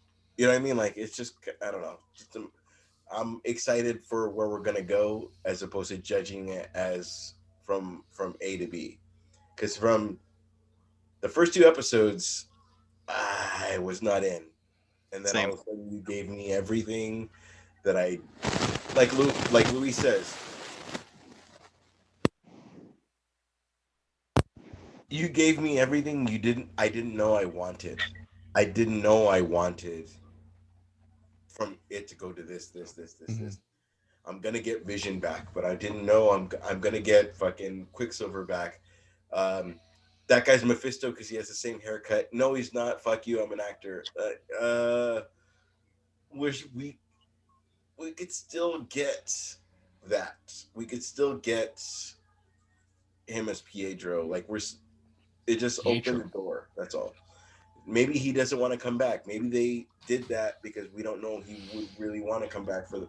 You never know. Well, actually, Aaron Taylor Johnson is actually come out saying that he does not like doing sequel movies. He's more of a one and done type of guy. So he's not a big fan of sequels. Okay. Shit. You know. So Aaron Johnson, who came out in Kick-Ass sequel? Yeah. All right. I was thinking that too. Yeah. No, I know. No, that was pretty early on in his career too, wasn't it? In his defense. Maybe that was the experience he needed to be like, oh, I don't like doing this. Because I can't imagine the stress of that, of like you acting a scene a certain way and be like, that's not how the character in the first movie would have acted. Or if there was like shit like that, just be like, you know what, fuck this. I just want to do one done movies. Yeah. So no, but I know where you're going with that. The whole Kick-Ass 2 thing.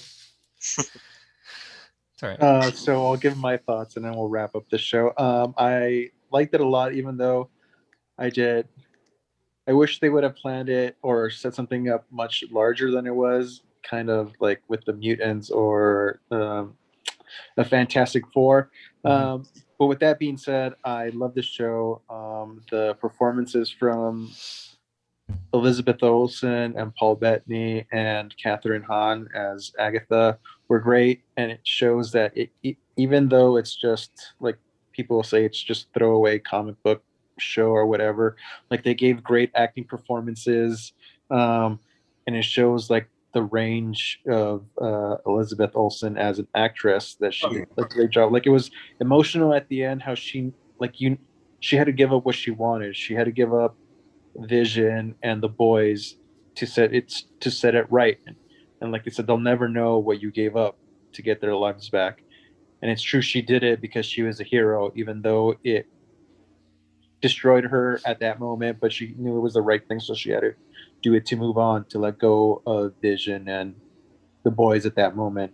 So just the emotional magnitude at the end was really good. And then, yeah, I guess that's one of the bits you get. You hear the boys talking at the end when she is, I guess, when she's making her tea and she's going through the dark hold. She's reading the dark hold and she's practicing her chaos magic.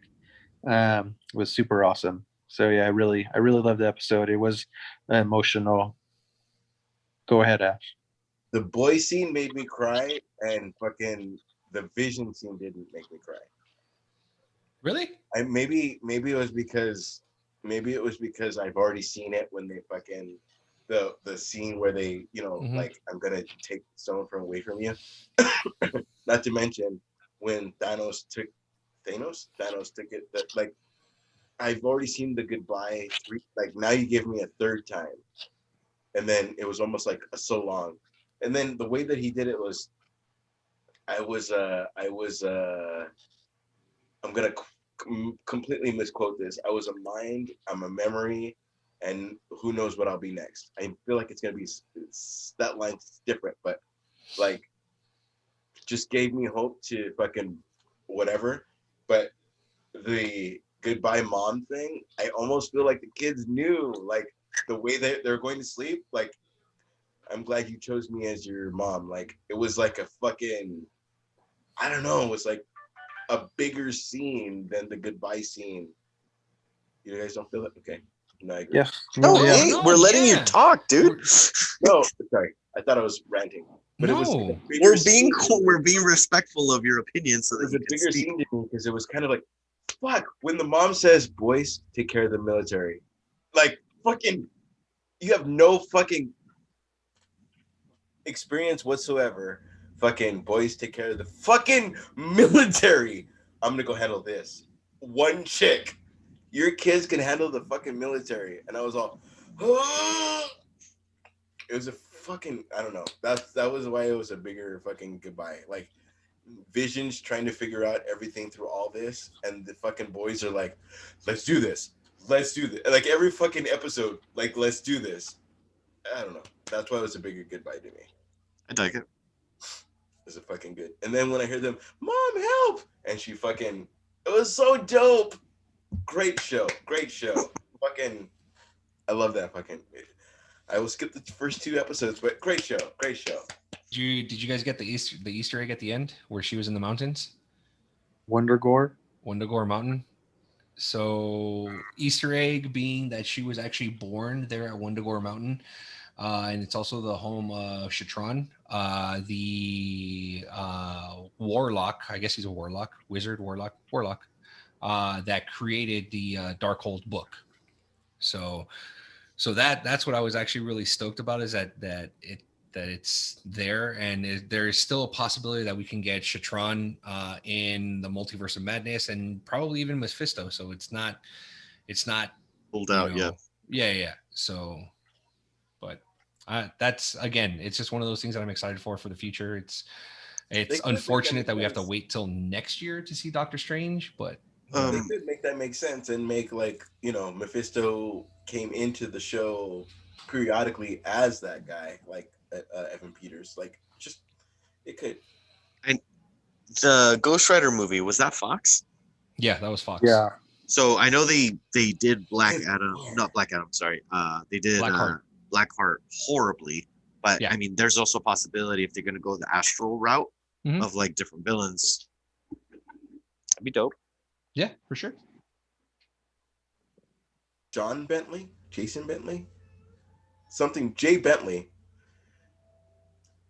Not a horrible job, but not where you thought everything was going to go. That's all. What are you referring to? Ghost Rider. Got us. Wes Bentley. With Ash, you never know. It's like, it's either a conversation that he's trying to pick up that you had last week with him, or if it's something completely brand new. 90% of the time you're the translator for it. I know, and Marvel. that's why, like, You gotta follow- this you gotta episode, follow I was all lost. the I'm like, episodes. what? Like I gotta wish I follow- could do, and maybe I will do a super cut of like I bet when you- Ash will say I something. bet you Comics Alliance is like, oh, that's from fucking episode 6. Like Oh, they they'll know fucking know. They exactly will what know. the fuck I'm talking about. But like Ash will say something and then Esteban will say it almost word for word, but will add like an adjective or add something that makes it make sense, and we're all like, oh, and Oh, then that's we, what he meant. Yeah. yeah. See, That's- it's when pretty you're fun. when you're translating for two toddlers all day, kind of it helps. Wow. Oh, It helps. Oh, That's a wow. compliment. It is a Comparing compliment you- because you he's can comparing drink. you to his family. Oh, see? Yeah, good save. Good save. And with that, we're going to go ahead and wrap up today's episode. Thanks again to everyone for listening. And if you could do us the favor, please spread the word. Go ahead and follow us wherever you stream. You can catch us all over the place. You can get on any of our social medias. And there's also a link tree on our IG where it has all our other social media and everything else we have. We, for all those who are following and subscribing to us, thank you. It means a lot to us. You are appreciated. So please comment, let us know what you guys think. Any thoughts, ideas, anything that we could do. It is appreciated. So thanks to everybody. You guys have a great night. Day. And Marcus, don't let your trainee interrupt you while you're listening to us, huh? Comics. great. Bye. We are everywhere.